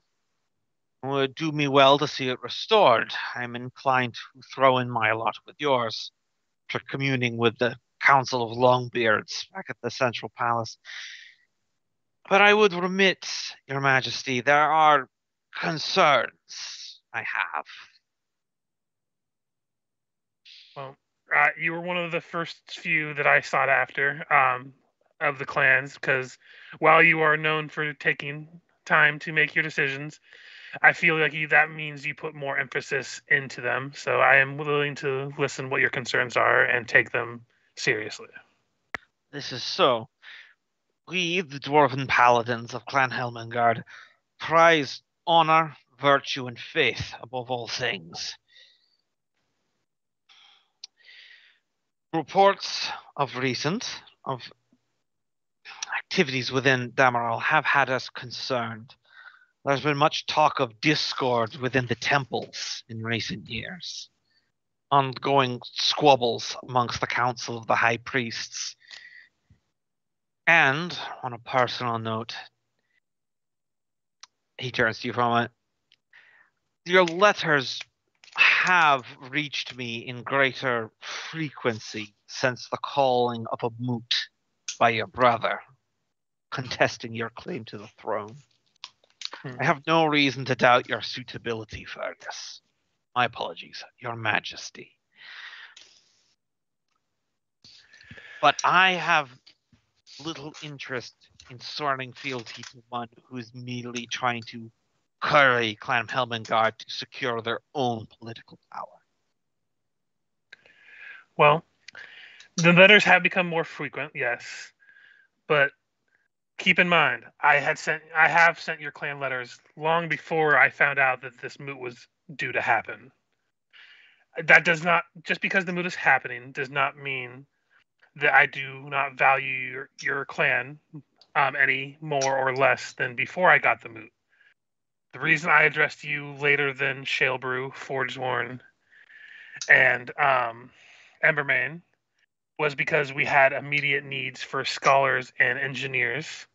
But once our immediate needs were taken care of, we're looking for those who can solidify a more commanding presence of the dwarves in our community once more. Your clan, I feel like, is a good counterbalance to the ones we have allied with currently. Shalebrew, we all know, enjoy meddling. Forgeworn, from all accounts so far, I've kind of assumed that they are very hot-headed. And we need a more level head to help even out those who have already joined with us. And it is, if you've heard any rumors of myself, I myself am not the most even-headed person. And so your presence here is while I'm not going to lie, will be at times aggravating, is a necessary evil to the dwarven clans. Not evil, wouldn't say that. A necessary part of the dwarven clans as a whole. And as far as the temples go, we are making strides to getting them to the infighting to cease and them to see reason. Though it is a slow process with any dwarf. No, Ogre would kind of just be laying. Well, this is a one-on-one conversation. This is I thought. Yeah, this is out of the throne room. Yeah. Okay. He would say, May I speak plainly, Your Majesty? Please. I am not concerned with being slighted as a clan for not being picked first in the line. This world is filled with countless greedy tyrants and would-be monarchs concerned only with the maintaining of their own power and comfort. As I said, in Clan Helmengard, we value virtue and the defense of the innocent, the good within this world, above all things. I have no issue with supporting you, even if I was the first or if I was the last. My concern rests purely with if you truly wish to do good for people, or if this is merely political maneuvering to counterbalance, calling upon the respectability of my clan to bolster your claim so you may secure your own power base above others. Fancy talk aside, he's basically just wanting to make sure you're trying to do a good person thing and not I'm hanging on to this for myself. And I feel like this would be the time where Fergus kind of gets a mischievous idea. Mm-hmm. It's like, we should visit my uncle. I want to tell the story in his presence so you can hear. And basically he would bring him to Thrum and would tell the story next to Thrum about what they did to get here. You know, talking about the Skizrael and the how basically we broke an alliance to stop the fighting between them. How we did infiltrate a drow fortress, but we freed slaves, and we throughout the entire time we came here, we tried to make peace. We tried to offer, non-violent communications, and basically have Thrum basically be the counterpoint of him grumbling about and then adding details that I don't add about how much of an annoyance of me trying to piece my way through things to show that I'm not lying, because Thrum is not a good liar. Every single time there's a clear way, and then there's the way that Fergus is going to do it. And it's never the right dwarven way, but every damn time, even though I don't want it, somehow it works out. Bringing communities together. Shit. I do not wish to just have things return to how Dammerhall was before it fell, being secular and withstanding itself and to the detriment of everyone around it. I do wish to make the dwarven people rejoin and be whole again, but I also do not wish to ignore those that aren't dwarven society. I wish to have more closer communication with the humans, the elves, to much of the chagrin of many dwarves, and even those who wish to broker peace in the Underdark, though few they may be. I'm not out to seek warmongering to fill my own coffers. If I would have done that, I would have just taken the money after we conquered Dammerhall and ran and let someone else run the country. If I may, I believe I'd be happy if there were any reason that it wasn't Fergus. If you gave him any excuse to leave this office, he would. Although that he really wants to see this change. So if you're worried that he's bringing you here for these discussions in order to keep his throne, he'd happily hand you that armor and be off to the sunset if he could.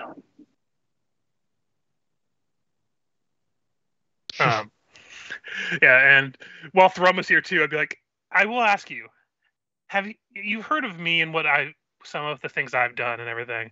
But have you heard about my brother? Do you know what he's done and what his skill sets are? Some tales have been going about him of late, slaying some of the mountain-dwelling vampire lords of the south. And he would bring up so I ask, in your clan, what do you view betraying your own family? That is, I assume, frowned upon, yes? As you mentioned that, you see him lean back in his chair because he's an old man. He'll need to sit down. And you just realize that you accidentally tripped on the old man moral parable landmine as you knuckle down for a solid 45 minutes of discussions of the philosophy of virtue and of, well, technically speaking, if someone does something evil and you bring them to justice, even if you're related, is that technically a betrayal? And yeah. And then it goes into the betrayal for basically making a profit kind of thing. Yeah. So then it becomes a whole thing, and Thrum we probably talk over his snoring. Thrum's meditating inside of his warm candy shell. He just pulls his arms inside like a turtle. And despite all convincing, Fergus would not hate the philosophy arguments and conversation.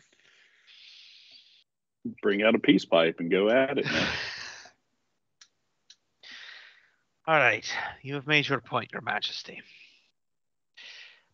My people will see what we can do to help out your new Dammerhall.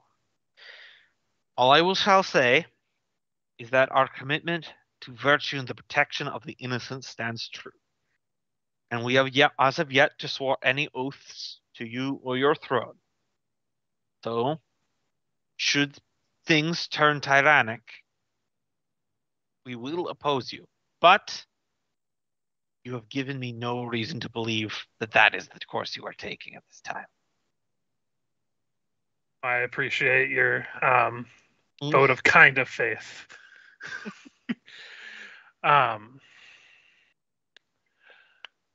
And this would be me asking out of character and probably like talking like, would he still be wanting like land near Dammerhall?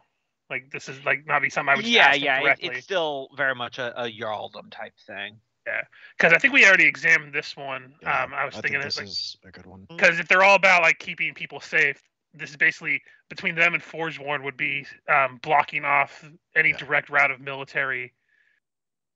If they would wish to. Yeah, they'd have the frontier. Yeah. Or the border cities. So if they would wish that one, unless they would argue with it, I would offer them the large cavern there. They're fine with that. So yeah. Got nice little color. Just looking away from the screen. I guess I'll find out in a second when he draws the boundary.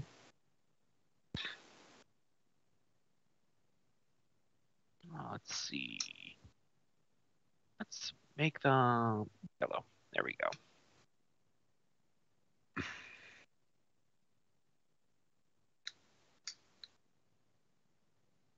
Let's do like that. Looks good. All right. And you should already have that little asset there.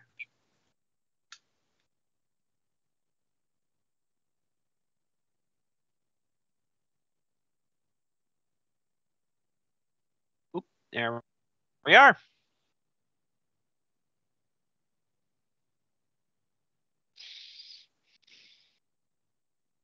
Very good. So we have about half the clans kind of congregated around us. Mm-hmm. The Undead Hunter Grimpires are obviously out.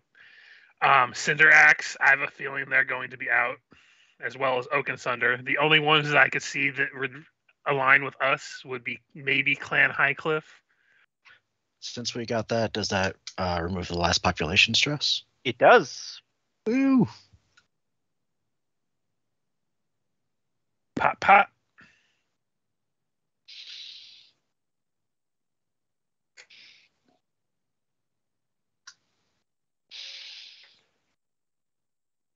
Let me do a percentile roll real quick. I'm going to do this behind the screen, but I'm just going to ask the group high or low.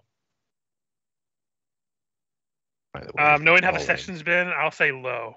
All right. I was going to say always get high. All right. Listen, we've been rolling low this whole session, so the chance of him getting high is statistically the same as getting low at this point. But it feels like it means more. I don't believe that math. All right. I rolled a 2, so Huzzah. Well done, Richard. Never tell me the odds. approximately, I would say like 2 or 3 days after you resolve the meeting with Clan Helmengard, and they're going to start having some of the people come in. You're attending some of your paperwork, Fergus, when the doors to your study burst open and a very out of breath messenger comes in. He like bursts in, then he immediately recognizes himself, and he just immediately sinks to a knee. He's like, Forgive the intrusion, Your Majesty. Urgent news. If it's urgent, you don't have to stand on ceremony. Tell me what the information is. Messenger from Port Eversteam in Clan Forge Swarm. A messenger from the Drow lands of Quildefell.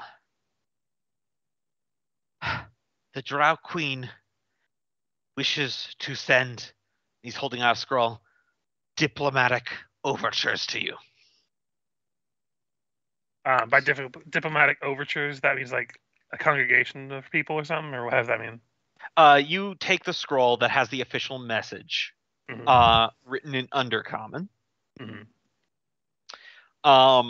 Essentially saying how she wishes to settle some of the old grudges and hatreds between the Dwarven and the Drow people. So she wishes to be the one to take the first step, as she knows you are rebuilding. So she wishes to send a ambassadorial delegation, a group of Drow, to Dammerhall to discuss the possibility of a formalized peace agreement. Though she does not list names of the people, she's talking about sending one of her own daughters as the lead delegate, along with representatives from each of the great houses that rule the city. Gotcha. The messenger, if it is not presumptuous of me, Your Majesty, what do you plan to do?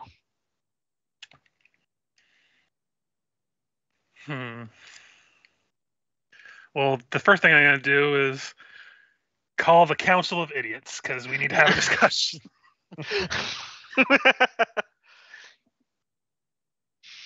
Aye, sir. I'll get them immediately. He runs down the hall. Summon the idiots! Summon the idiots! Fergus is like, that feels cathartic for some reason. Best decree I ever made. It was an accident, too. But yeah, he would gather them all and talk about the missive he got. And Biggs tell him, like, I'm not going to lie to you. I think I'm going to allow them to come and visit, and basically just tell them that they will be under guard as they approach, not only for, concerns, but also for the safety, as dwarven hatred runs deep, and I do not wish for anyone stupid to get involved with this, basically. I disagree with even letting them in, but precautions are better than none. We won't allow them to go into any sensitive areas. The delegation would be basically directed to where they will reside for their stay and then be escorted out. I would say we could certainly spare an honor guard for our valued guests. Cyrus speaks up. Ivy's the only one absent to this meeting, but he speaks up. Your Majesty, is this the ideal time? The moot is middle of next year. This is on the very eve of that.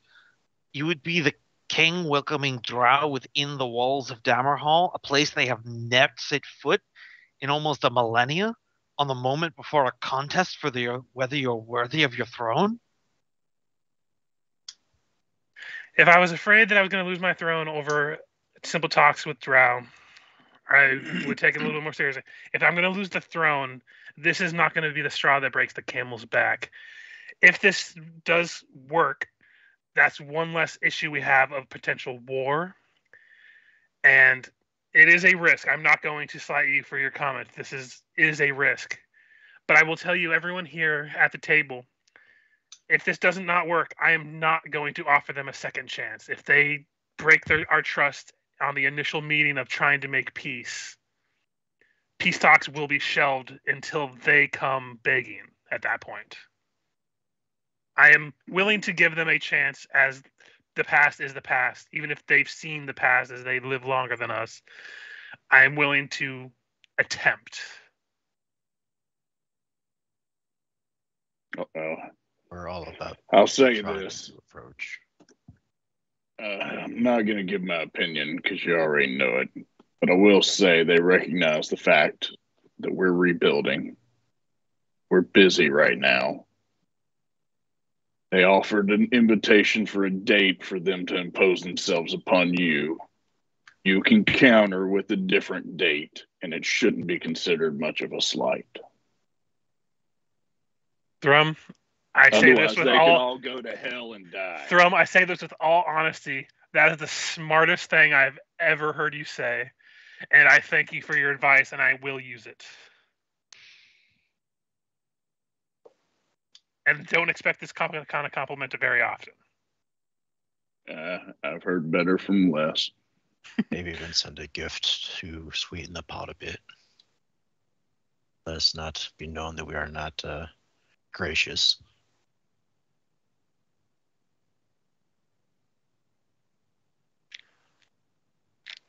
We do still have a bunch of exotic perfumes that we have from Drow. We can send it back to them.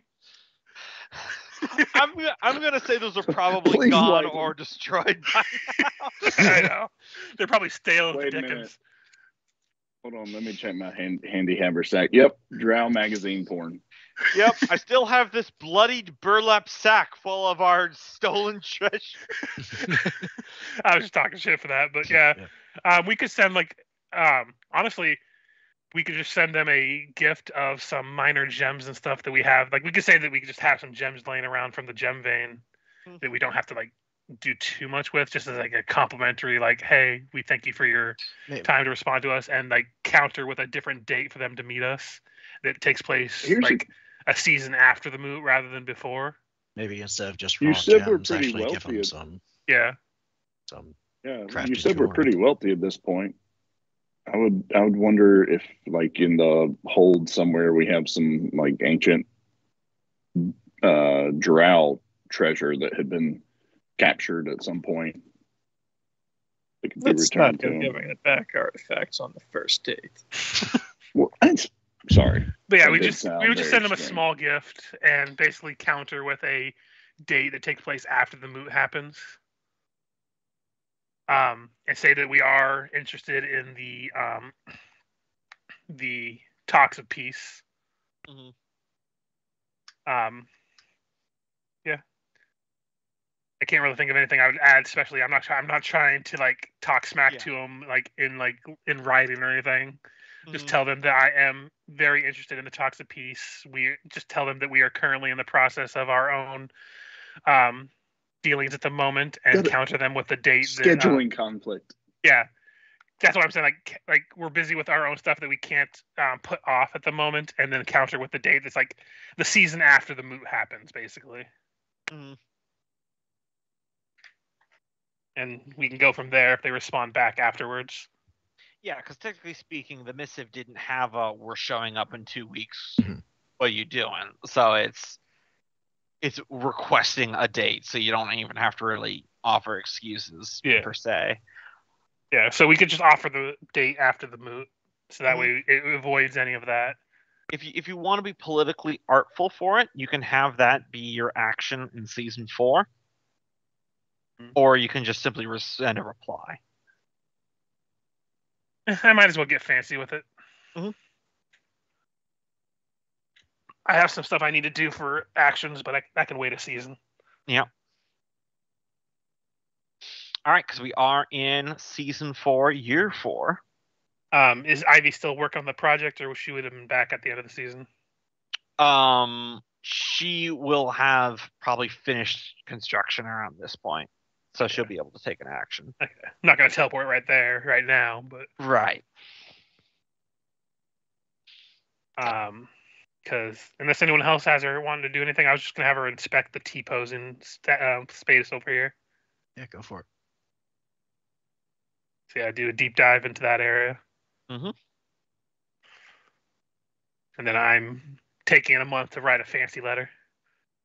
Well, yeah, it's just doing I know it properly. there's other stuff. Yeah, it's all that stuff. Bringing out my old calligraphy kit and be like, I'm gonna write the shit out of this letter. All right, so this would be your die, influence. You talk about a gift of gems, so probably the gem mine. Yeah. All right. Like to cut to the montage of him writing letter after letter, crumpling it up. The biggest fucking flowery quill that you've seen. Hell yeah. He's got his foot on the desk for some reason while he's writing. I think I just have the 3 die, so. Mm-hmm. Not the best rolls. Wow. I was at 2 ends of the spectrum. Yeah. Okay. Well, they got the letter at least. Yep, they got it. So noted. As I was sending it out, I accidentally spilled some coffee on it. Son of a bitch, I don't have time to rewrite this. Sir, there's no deadline. There's no time. I told you there's no time. I'm out of my special ink. It's like the final season of Game of Thrones. That joke that people make, where it had the fewest number of episodes, and they're all like, "We need to cover all this ground in these episodes." And HBO's like, "I mean, you want like 3 more episodes? No, there's just no time." You're like our flagship show. If you want 3 more episodes, we give you the money. Yeah, after I realized that writer was never going to finish the books, I checked out of that series entirely. Yeah. Fuck that guy. So that's Fergus. I own my own train money. Yeah. Yep. That's Fergus and Ivy. Mm-hmm. Nolgrim is going to try to reduce some stress targeting Civic, but I think what he's wanting to do is have a 5-year founding of Dammerhall parade, and basically, especially kind of really be symbolic that, you know, all the houses are here. You know, we are more whole than we've ever been, and just try to make it a big event. Mm-hmm. It's time for the annual Dwarven Parade. Calling upon patriots. Big and show military. Not just military, but he's wanting to, you know, make room for all the houses and really any of the Dammerhall flags on every window. Yeah. Yeah. It's a dwarf Shriners and little bitty cars. I mean, every faction could with Thrum or anything like that, because technically you could both add your dice to this. I mean, I'd be happy to. I'm throwing it out there and just make it as broad of a net of whoever wants to show your pride towards Dammerhall. Let's do it. I'm all for a pride parade. And of course, he'd send out invites to all the clans of that have settled in here, and same with, you know, like the heads of like the college, you know, the colleges, the military academy, you know, all those pillars of society. I get it. You want to use all the dice. Well, I mean, there's that fun roll of just being able to roll a handful of dice, but you know.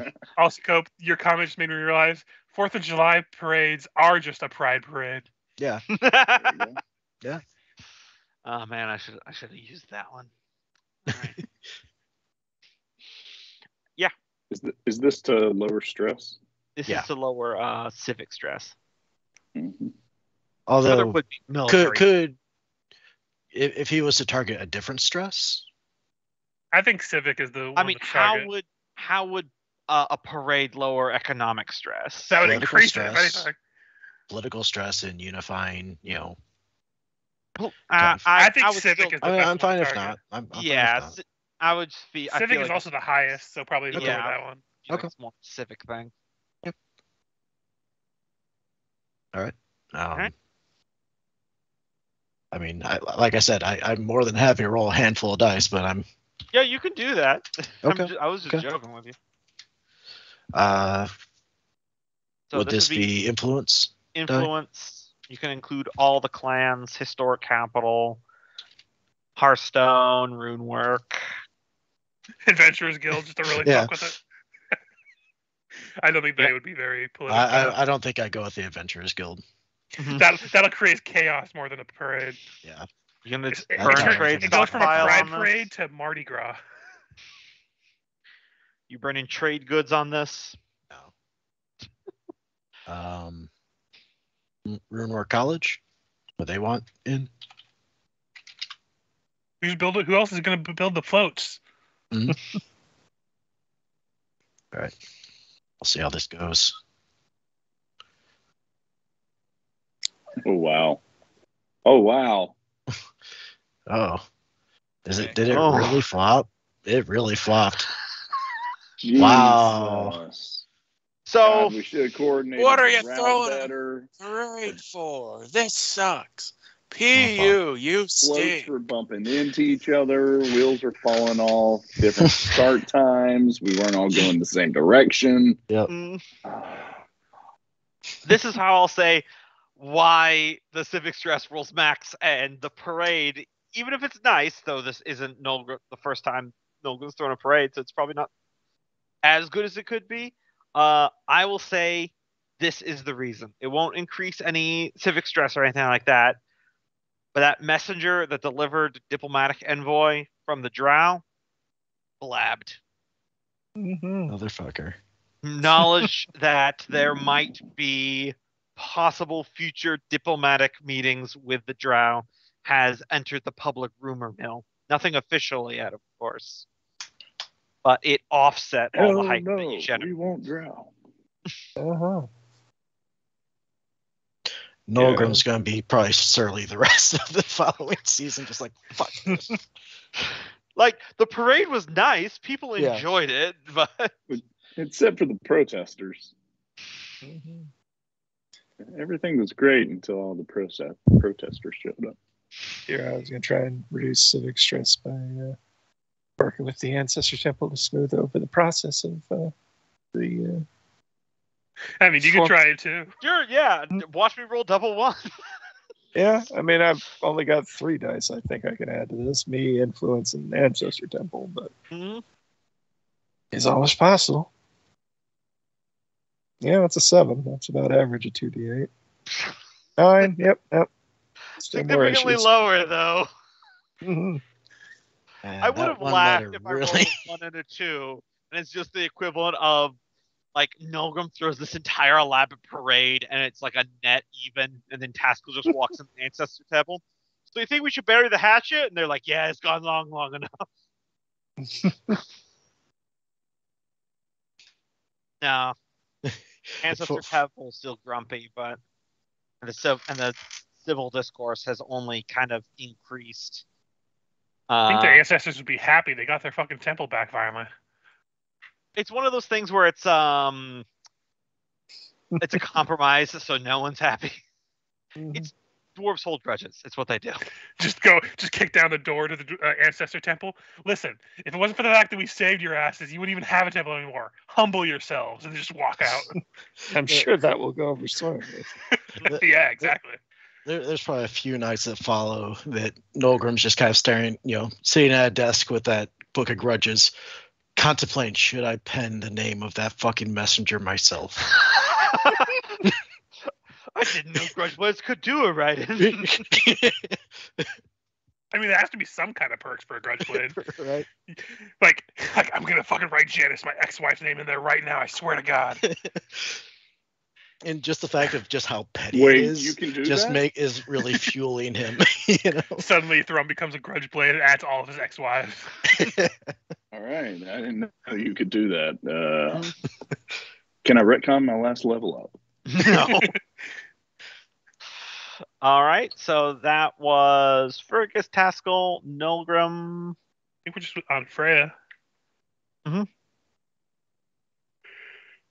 on my task. Is Thrum gone? You just combined with No, I don't think he actually did. Oh, did he not? Okay. No. I thought you mentioned it and I thought he did. So never mind. So the Heldengard, are they in the city now? Yeah. Helengard are a part of Dammerhall now. Cool. Then, much like I did with the clan Forsworn, I'm going to try and secure some sort of endowment from clan Helmengard next for the College of Runeworks. Okay. This will be a tricky one because they're more religious paladins than artificers. I got a plan. All Plan right. this all out like 2 hours before the session started. Yeah, fair enough. That's how much DM prep So- I did. Nice to know we're on the same page. The way I'm going with this is I'm gonna say, basically, we all know there's a schism in the church, and that the college has suspects that there might be a way to recover the souls that have been lost. But in order to do that, we of course need resources to conduct the research, to find a solution to putting the fragmented pieces of souls back together. And restore stability and tradition to our judicial system. All right. Going with the saving the souls things is a good call. It's going to take this down to only a 2d6 difficulty instead of their traditional 2d10 for their slow deliberation. God damn it, Cat. Hold on. All right.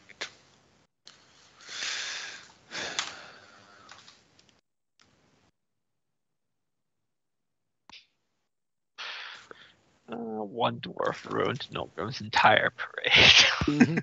I'm back. My cat and my mom's cat decided to try to fight each other. Plus influence. Who won? They just did that quick run I in, know. hiss, run out. And Yeah. Goddamn it, Cat's not been feeling well. He lost like a half of his weight. So we have a vet appointment for him soon, but I've been feeding him wet food only. I think he might have a broken tooth or something. That's a bummer. What kind of relationship do Clan Helmengard and Forsworn have? They are not allies, but they're not enemies per se. Okay. So it's kind of a net neutral on that one.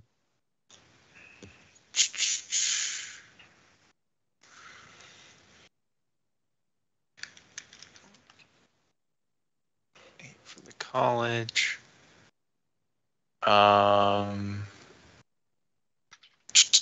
Heart of the Mountain? Yeah. You're talking about the spiritualism.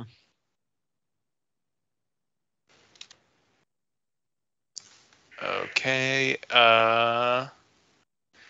And were there any of the churches that had a particular stance on how the judicial system would go? Because I'm kind of leaning towards going back to the old tradition. So, if you want old traditions, where it was the ghosts that decide everything, ancestor temples would be all in on that shit. yeah. Ooh, the scandal. That's right. The Forge Stain and the daughter of the High Priest advocates for the old traditions of the temple. Ooh, very nice. I think with that 10 alone, we'll probably clinch it. Yeah, I mean, yeah, you still win. I rolled high, but you still win. 'Cause you gotta. All right, so same deal as the last one. Do you want to bump the College of Runeworks, or do you want to have the budget that it takes go down? We're still not dying on the budget for the college, right? We're starting to add up, though. Yeah, we're getting into double digits. So Yeah, if you want the budget reduction, you can take the College of Runes, especially since you rolled so incredibly high with a really good pitch at the traditionally wealthy Helmengard. You could take it from budget increase of 2 to 0, provisionally that you're remaining aligned with Helmengard's wants of justice and all that stuff. If you start boogie boarding off to the left, they might pull funding, but that's your options. Yeah, okay, I'll do that then to All just neutralize the budget cost of the college.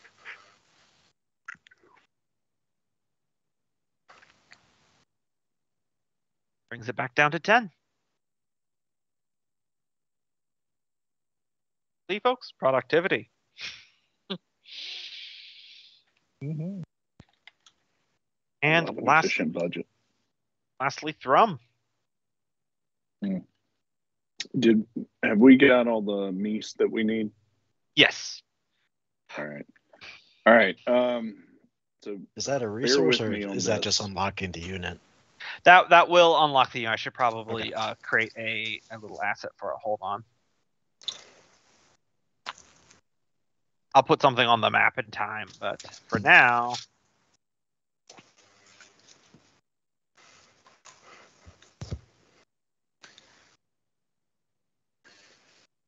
Yeah, Freya's doing the whining and dining all over the Underdark this session. Mm-hmm. There you go. Right. It's not like a deep moose herd would logically not have a ton of a powerful asset, but they're deep moose. If giving them a D4 would feel wimpy. Right.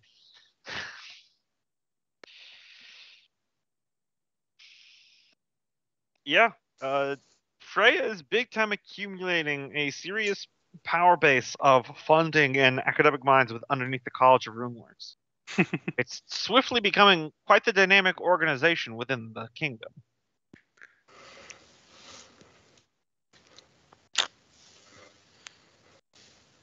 Yeah, you remember like the first 3 sessions of kingdom building where I was like, man, I really need to like actually work on my plan here. Because I created the document for the organization, but that was it at that point.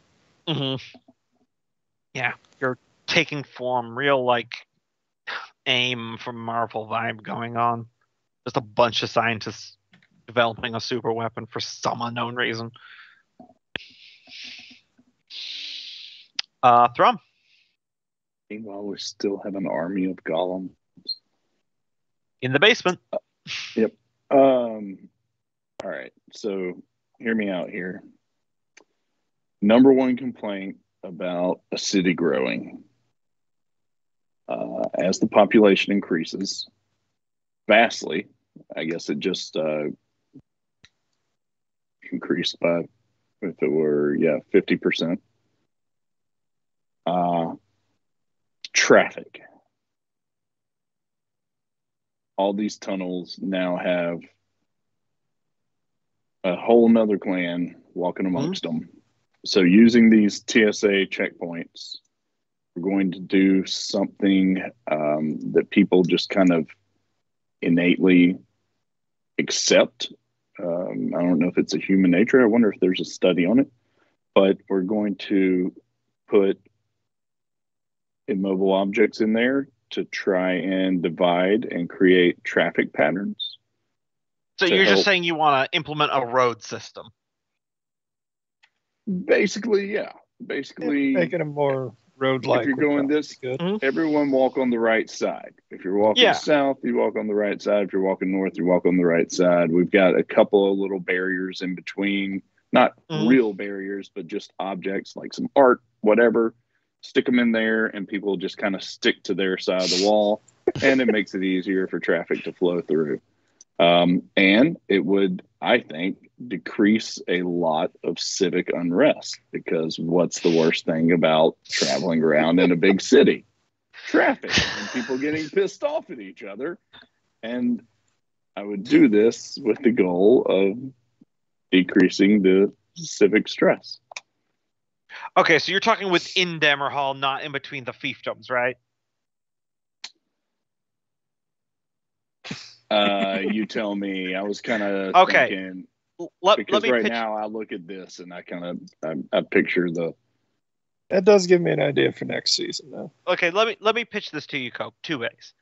Okay. You can improve the transportation organization of the interior of Dammerhall, the city itself, and I will allow that to be an option to reduce civic stress. Alternatively, you could commit more to the budget to create and maintain a trade roadway system, smoothing out the tunnels between the different Jarldoms and sections outside of Dammerhall, which will increase travel time or decrease travel time and make troop movements and supplies much faster going into the future. I was going after the civic unrest. Then you can absolutely Dammerhall. You can absolutely do that. I just wanted to clarify what you were going for different effects. If you're doing it within, absolutely. Good old-fashioned traffic engineering. This would be industry, which I'm sure you'd be happy to know. Okay. From industry. Does the population buy into it? Yeah, this is stoneworking, so probably dwarven population.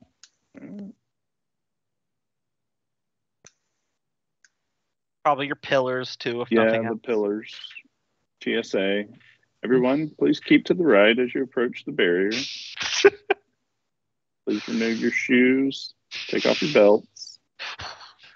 So that's the name of Thrum's organization, huh? The TSA? And that's what he's trying to make. I like the pillars better myself.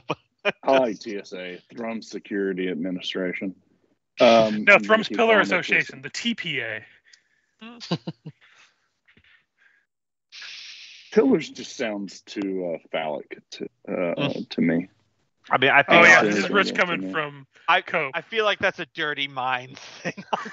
That's why I'm saying it's Rich coming from him.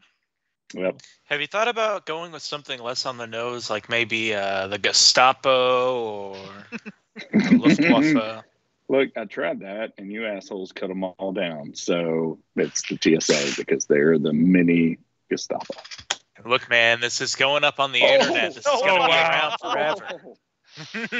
Fantastic. This is how we learned Thrum doesn't know how to build a road.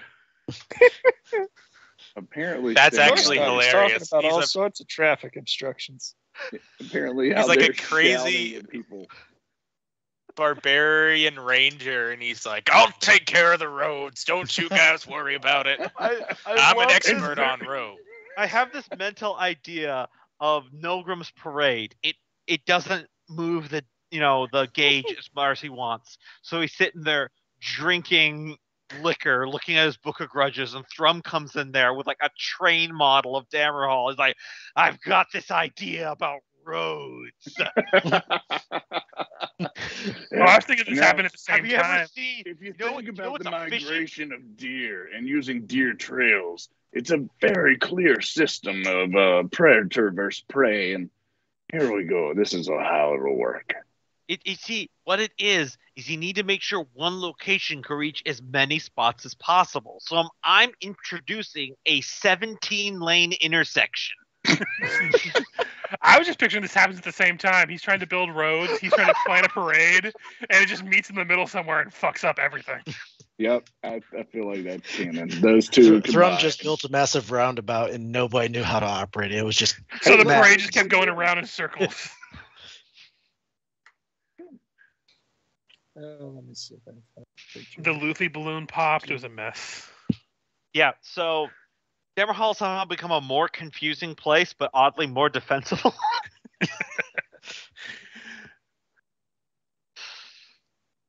Now, more accurately, it's not terrible. It's just people are like, okay, so the roads are this way. Some weirdo keeps telling me to take off my belt. I don't know if he works for Thrum. If you have to ask, it's probably yes. Still don't understand what they think I'm carrying in my shoes. That's 3 attempts at civic, right? And everyone just like, duh. Final boss. Finally, Nolgrim's seen the full wrath of, dwarven stubbornness. Mhm.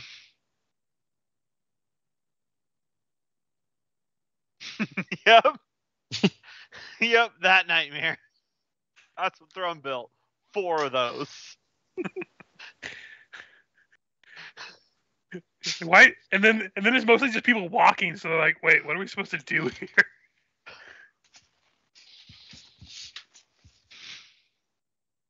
God, could you imagine a roundabout for foot traffic?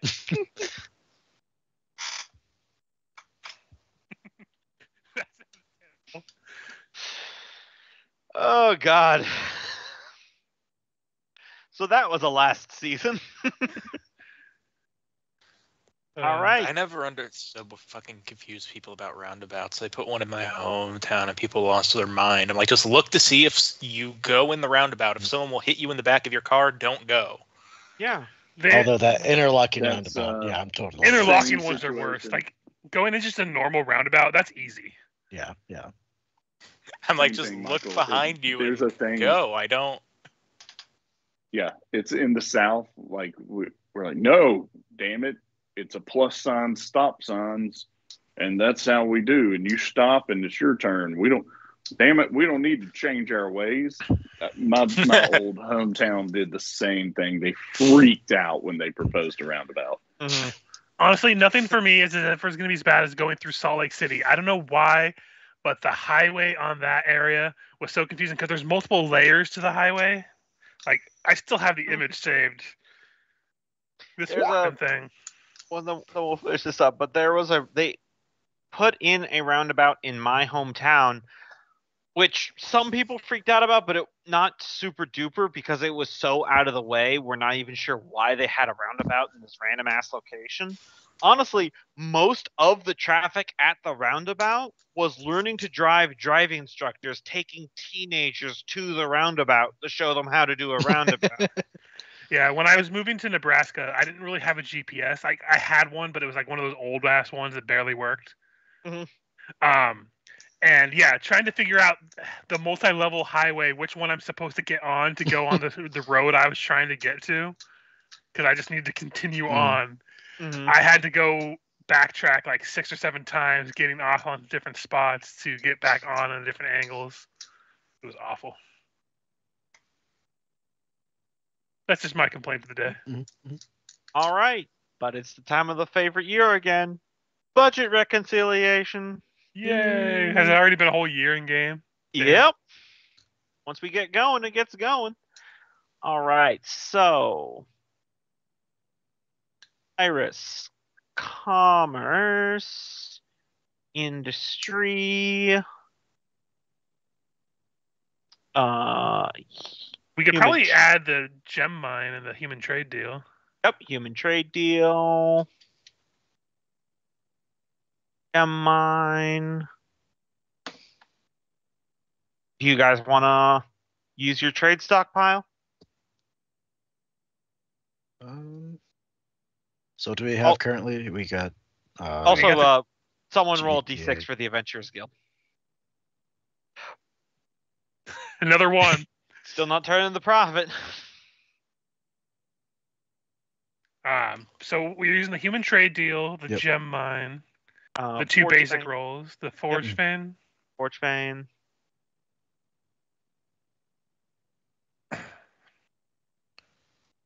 We just have to get above a 10? Yeah. And I'm selecting 3 dice out of everything that we're rolling here. I think we could hold on to the trade stockpile. Okay. I'm fine with that. All right. Watch this roll be terrible. Nope. There's a 7 and a 5. You're good. Okay. Yeah. Huzzah. The budget has been balanced. Do we want to call it here before we go into the next season, since it's like right around our stop time? Whatever you guys want to do. Just because I can't go on for too late because I have to work in the morning and I'm working super early. I'm not gonna like ditch out right this second or something. Right. Yeah, I need to call it too because I gotta take the dog outside. God damn it, dog. No, It doesn't. it was goddamn it, cat. It doesn't work with the dog. Yeah, it No. doesn't work with the dog, my man. Sorry. I've already claimed domain over the goddamn it animal and the bastard animal.